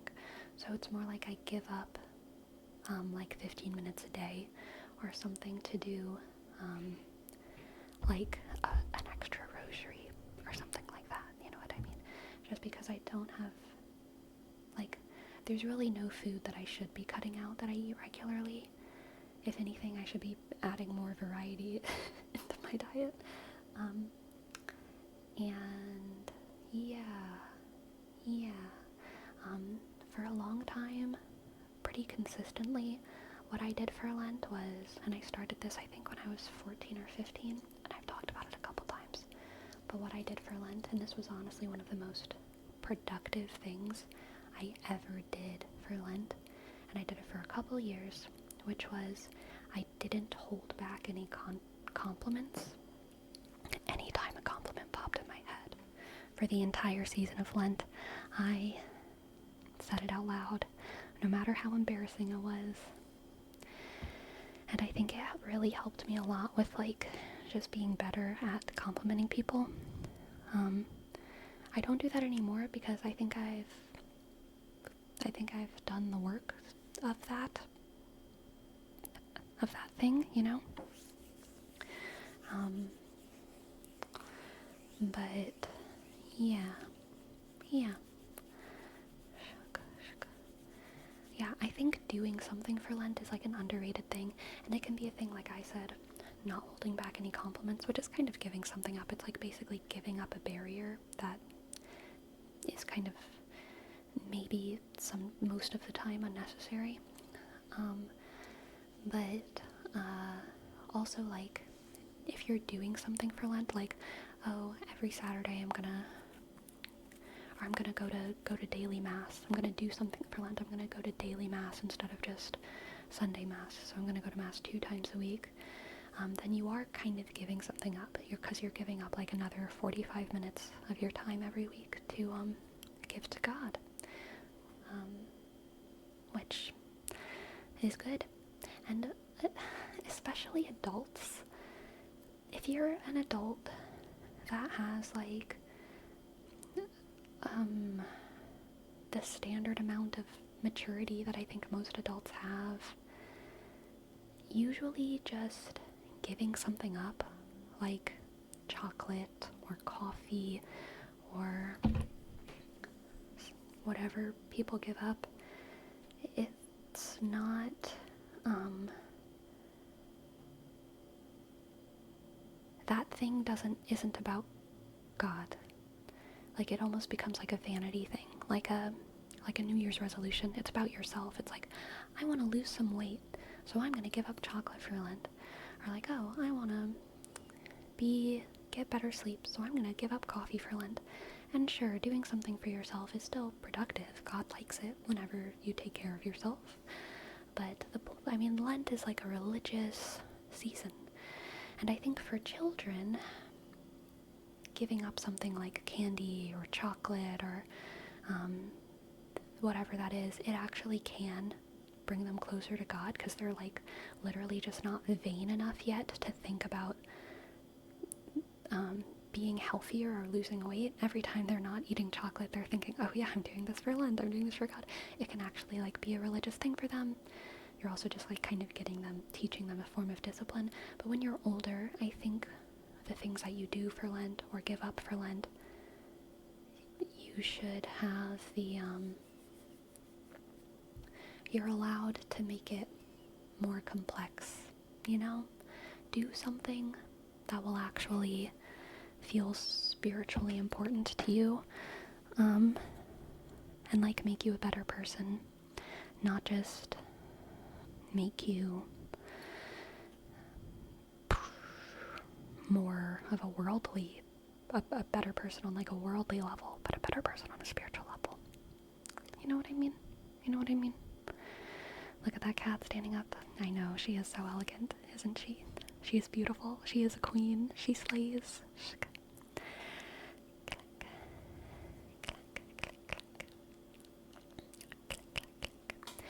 Yeah, Jerome, I mean, the idea, and like any priest or bishop will say this, the idea is always that like you give something up for Lent or you do something for Lent and it's supposed to be really hard. It's a time of like sacrifice.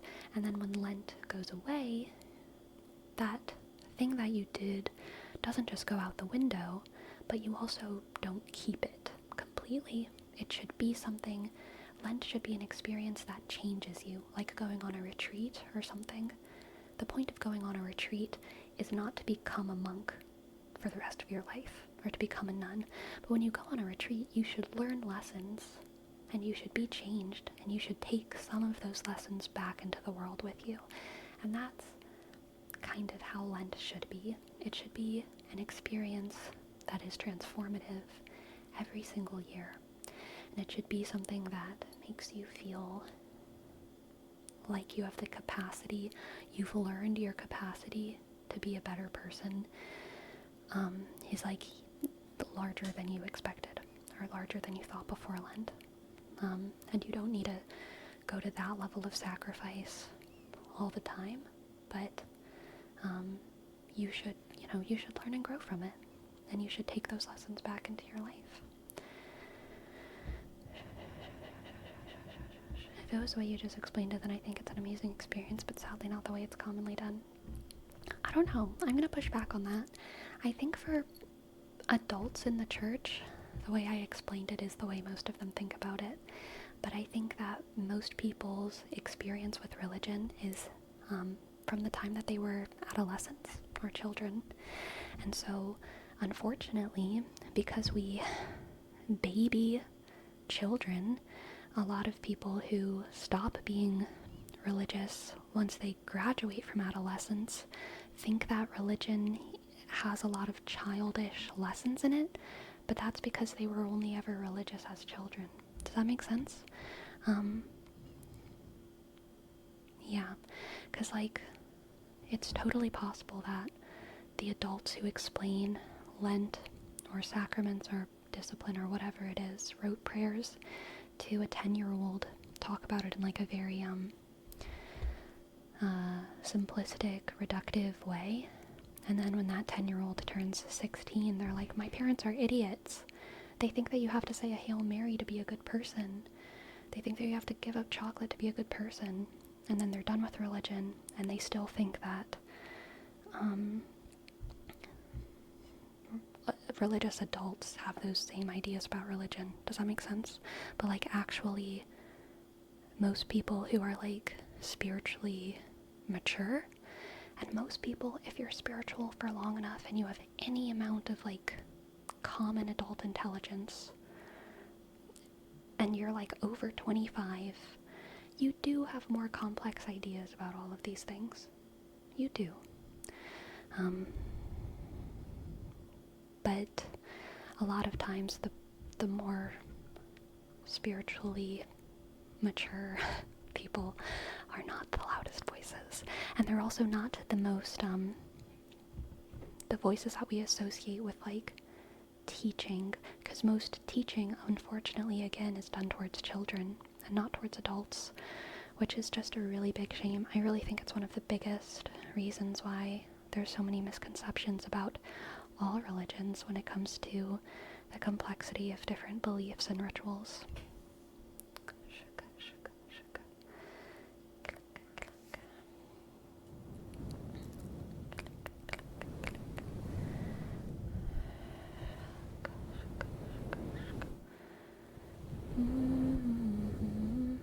I'm so sorry you experienced that, Lemon. That sucks. That sucks. I'm sorry. No good. Hello, Saki. Hello, Saki.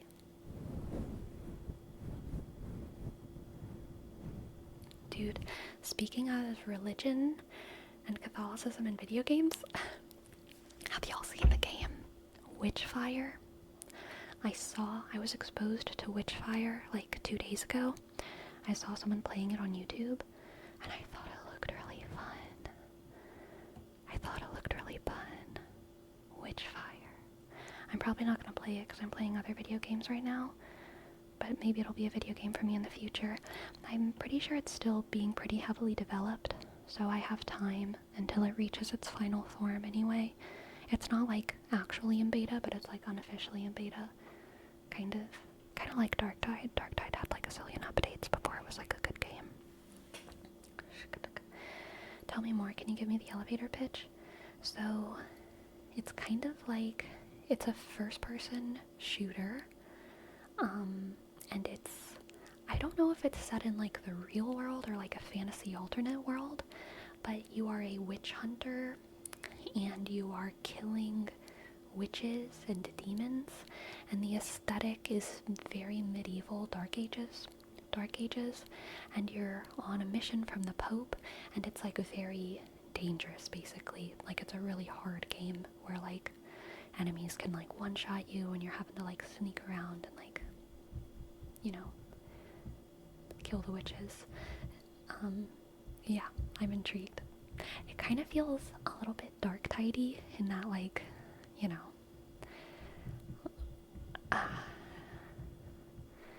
there's like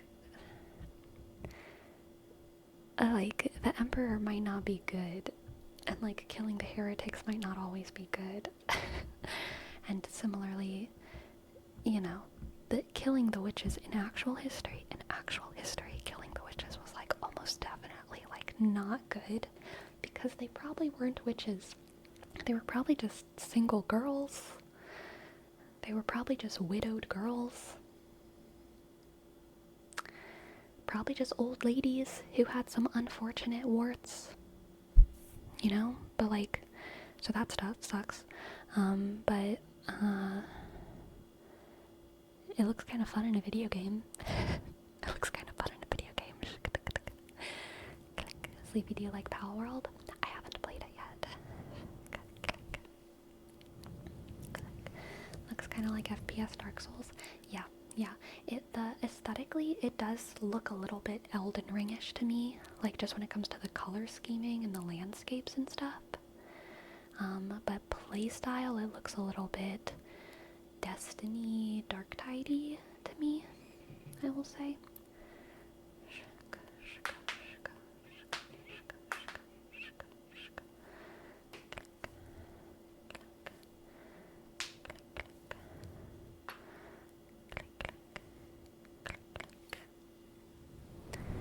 Good night, Laserbag. Good night, good night, good night, good night, good night. Oh damn, it's made by the people that did The Vanishing of Ethan Carter. I don't know what that is.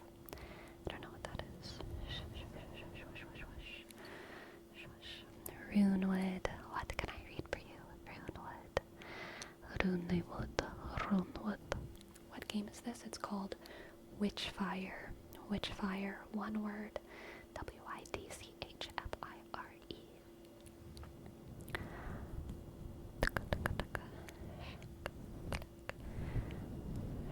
Runewood, what can I read for you? What can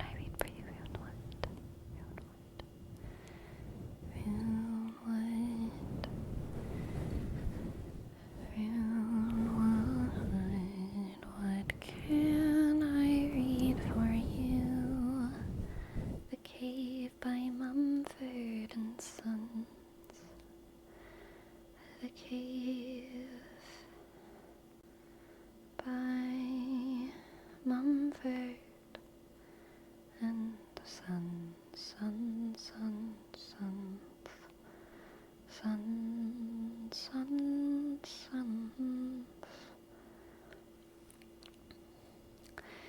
It's empty in the valley of your heart. The sun, it rises slowly as you walk away from all the fears and all the faults you've left behind. The harvest left no food for you to eat. You cannibal, you meat-eater, you see, but I have seen the same. I know the shame in your defeat, but But I will hold no hope, and I won't let you choke on the noose around your neck. And I'll find strength in pain, and I will change my ways. I know my name as it's called again, 'cause I have other things to fill my time. You take what is yours, and I'll take mine. Now let me at the truth, which will refresh my broken mind. So tie me to a post and block my ears. I can see windows and orphans through my tears. I know my call despite my faults and despite my growing fears. But I will hold on hope, and I won't let you choke on the noose around your neck. And I'll find strength in pain, and I will change my ways. I know my name as it's called again. So come out of your cave, walking on your hands, and see the world hanging upside down. You can understand dependence when you know the Maker's land. So make your sirens call and sing all you want. I will not hear what you have to say, 'cause I need freedom now, and I need to know how to live my life as it's meant to be. And I will hold on hope.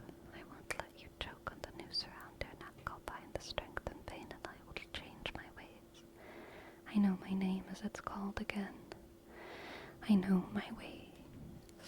My name. I know my name as it's called again. I know my name. I know my name.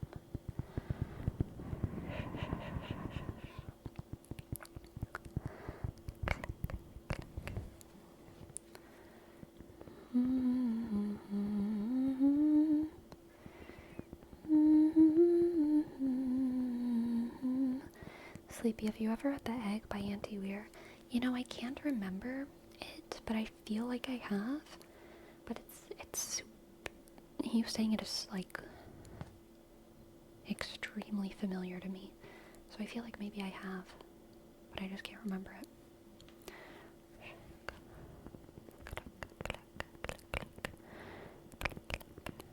But generally I don't like to do long narration on stream, just because it's boring for me. I love reading in my head, but reading out loud, I do get bored unless I'm already like a super big fangirl of the story. You know what I mean? I like to keep things entertaining for myself.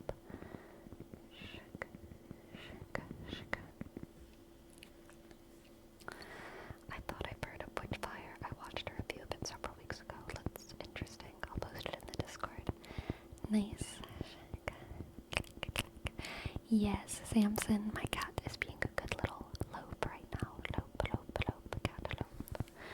Lope, lope, cantaloupe. Lope, lope, cantaloupe. Cantaloupe, cantaloupe, cantaloupe, cantaloupe. Catalopolis. Catalopolis, catapolis, catapolis, catapolis.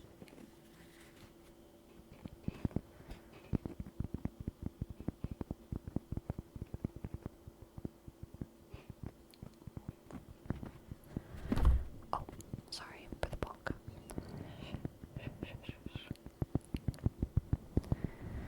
It's the one that the dude dies and learns more about life in the eggs. Yeah, it's ringing bells, but it's still not ringing a whole like song. I don't know if that makes sense. Did I miss Cheyenne? Yes, you are very late to class, Ruinwood. Very late to class.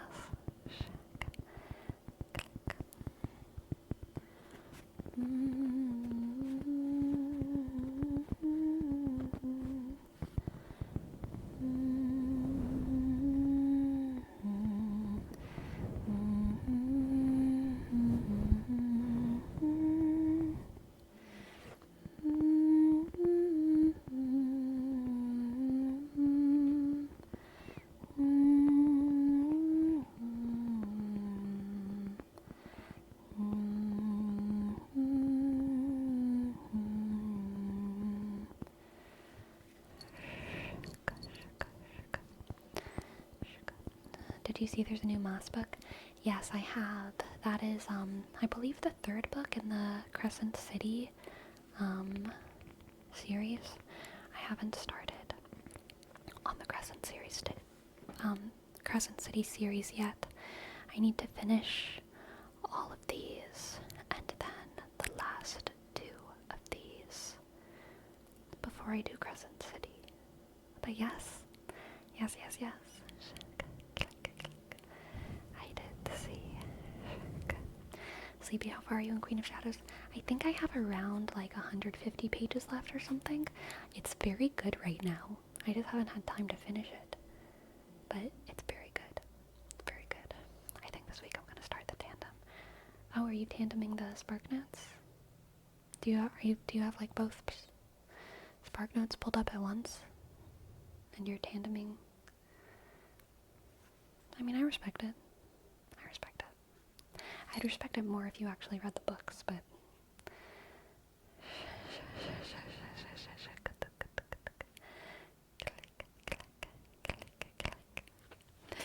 I'm sorry, Destructicon. I just can't resist. I can't resist.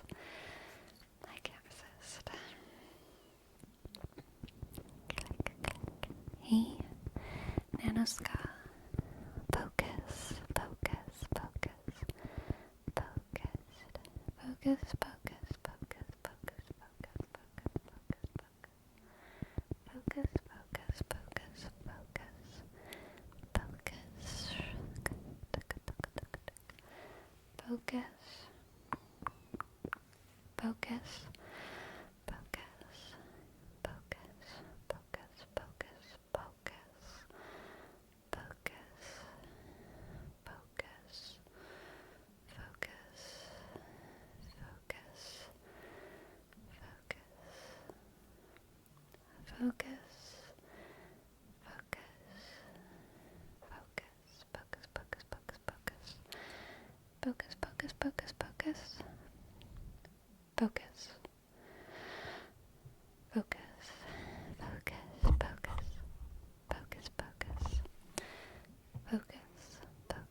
How do you feel about Kale during this book?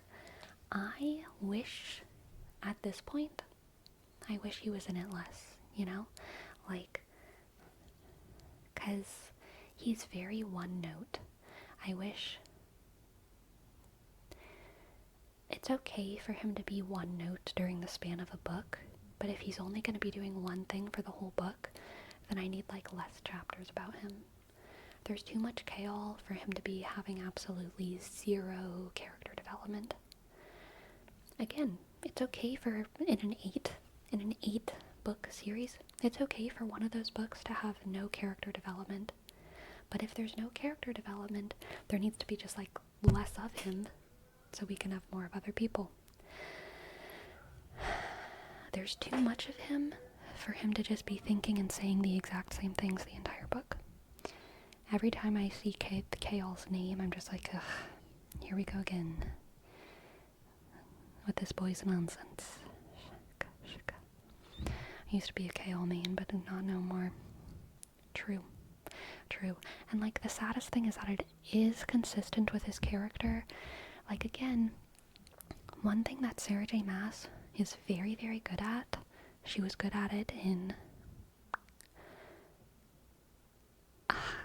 what's this series name called? I can't even think of the name. A Court of Thorns and Roses. A Court of Thorns and Roses and Throne of Glass is she takes a character and makes us really like them, and then she can very easily take that character and make them extremely unlikable without changing the character. She's very good at that because it is consistent. It feels consistent with his character. It makes sense why he's so unlikable. But man, is he unlikable. It's very, like, grr, come on, Kale, get better. Go to therapy.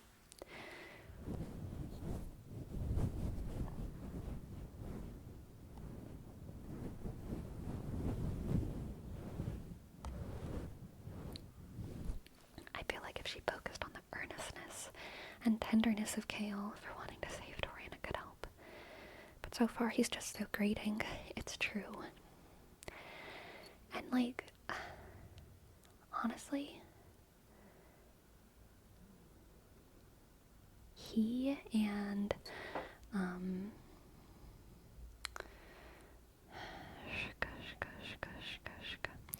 and Selena, no spoilers, Selena,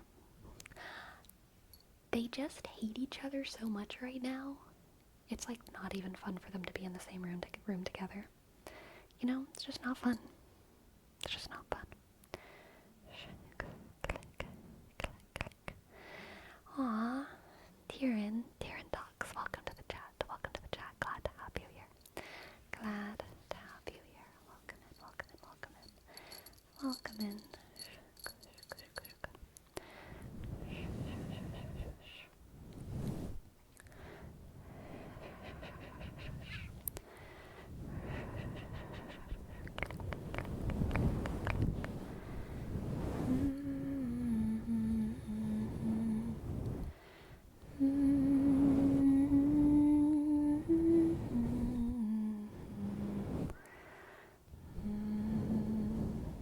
Greetings from Poland. Hello, Poland.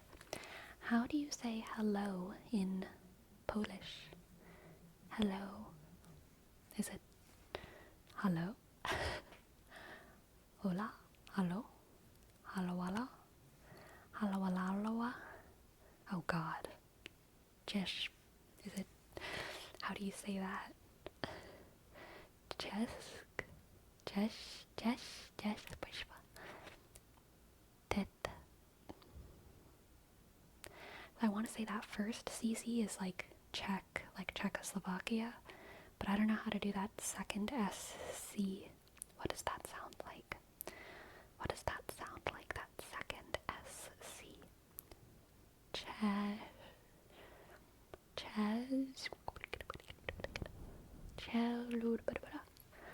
Chess? Like the game? Chess. Chest. Chest. Chest. Chest. Chest. Chest. Chest. Is it chest or chased?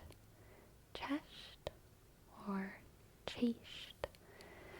Chest or chased? Chased. Chased. Add a C at the end? Come on, Duke. Come on, Duke. Chest.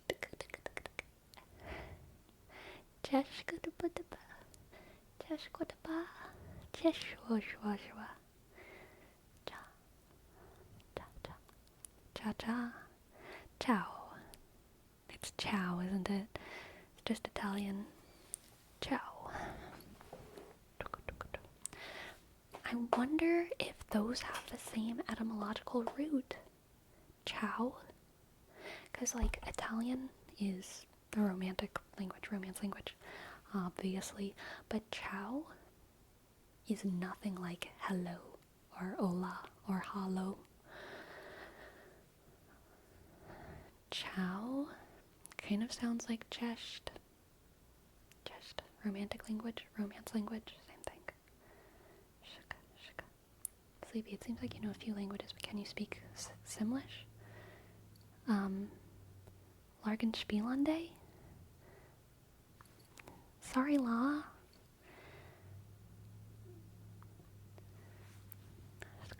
Largenspielande. Saradi Farlandba. Kubayar. Kiri. Sapounda.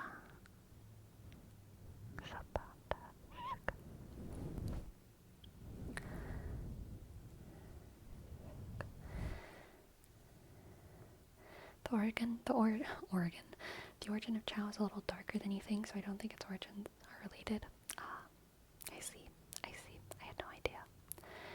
Well, it is, alas,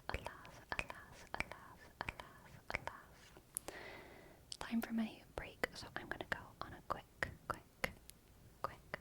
5-minute break.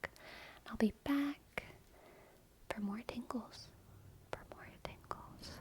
Tingles, tingles, tingles, tingles, tingles. Very soon.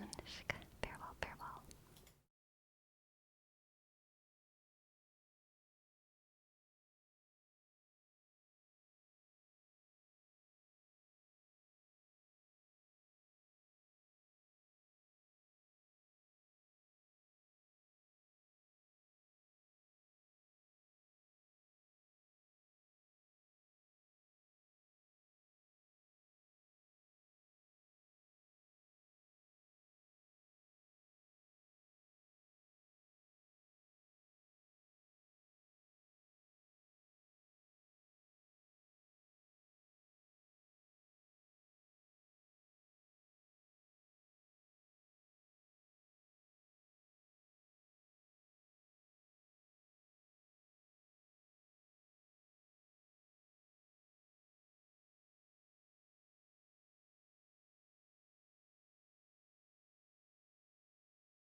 hallo från återstrakta kanter och pumpkin spice. Hello, Gracie.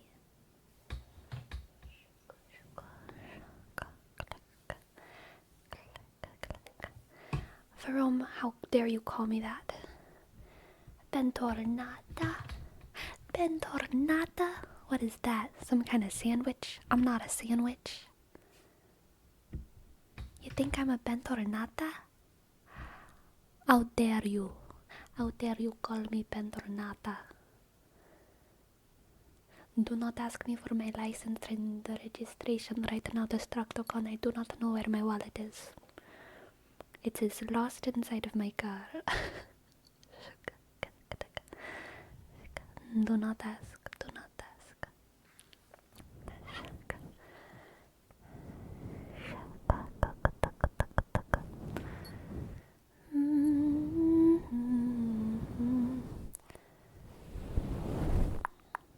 Well, I guess technically my registration, I do know where that is. That is in my glove compartment where it always is, but yeah, honestly, probably the most stressful thing about not being able to find my wallet is my license. Schrodinger's wallet. True. True. Shukata, shukata, shukata, shukata, shukata. Shukata, shukata, shukata, shukata. Good night, dear Kazaki. I hope you sleep well. Sleep well. Sleep well.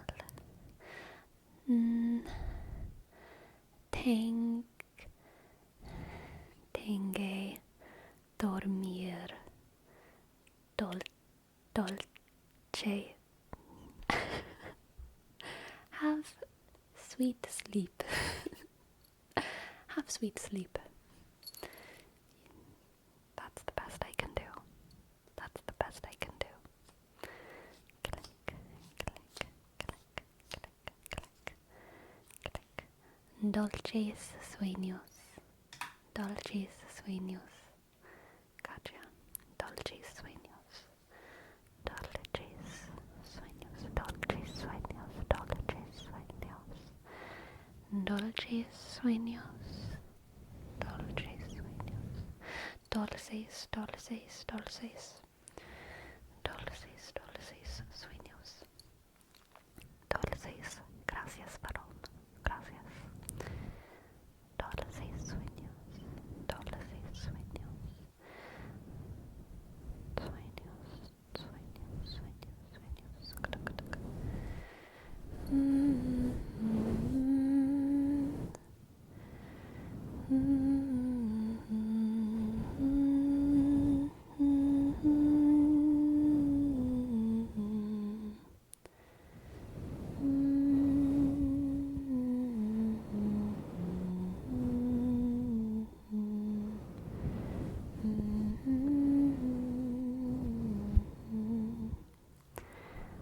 Shush.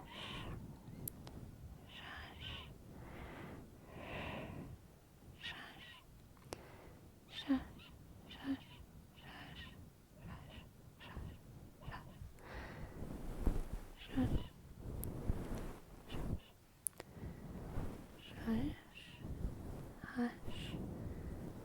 Brush. Retouch. Retouch. Touch. Touch. Touch.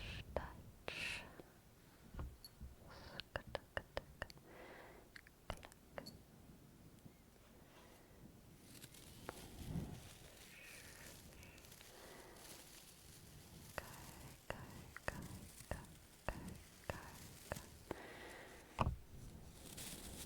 Cardinal,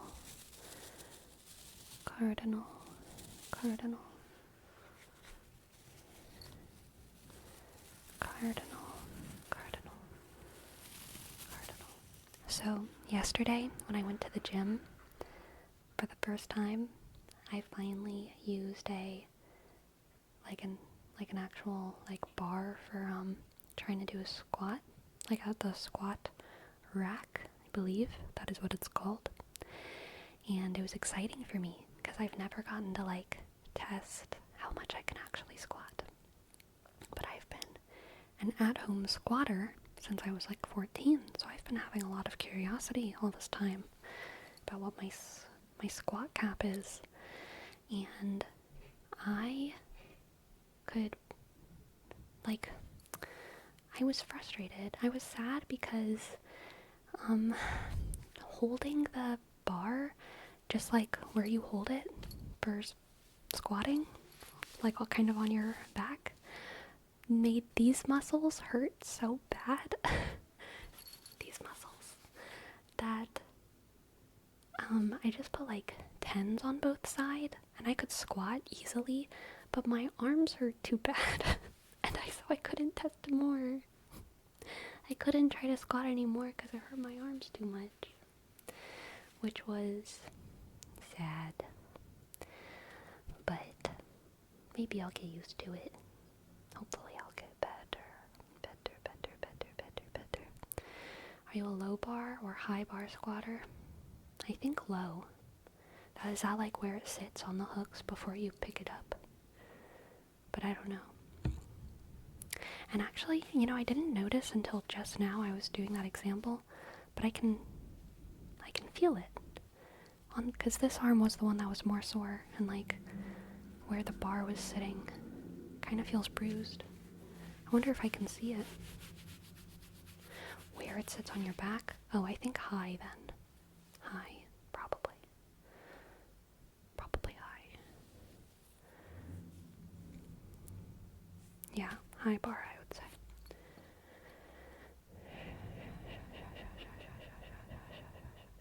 Yeah, there is for home, and I did try that, and it was fun. But like, I wanted to see how much I could actually squat with the bar.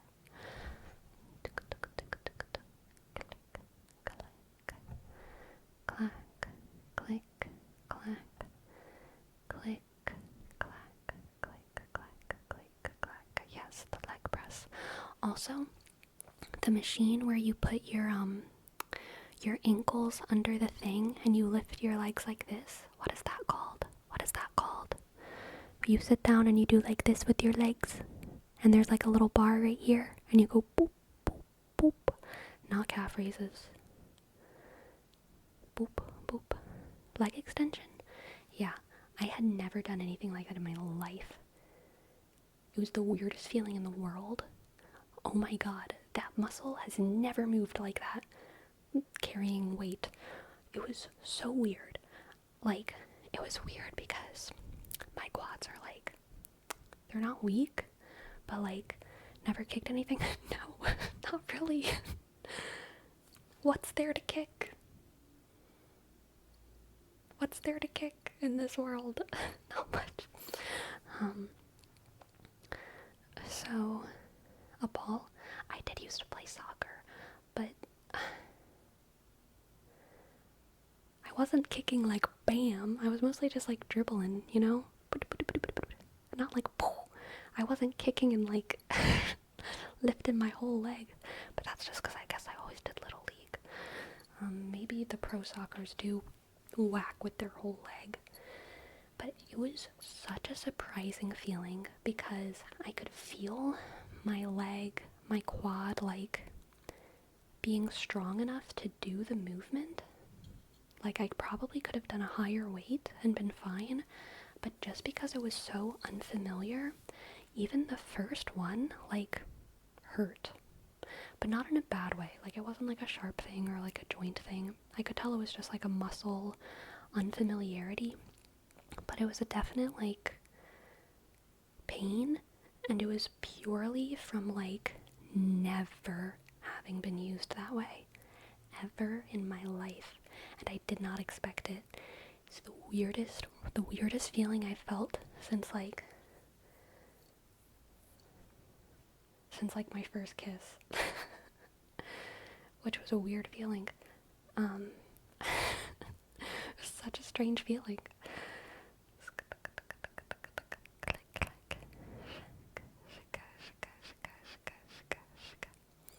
Just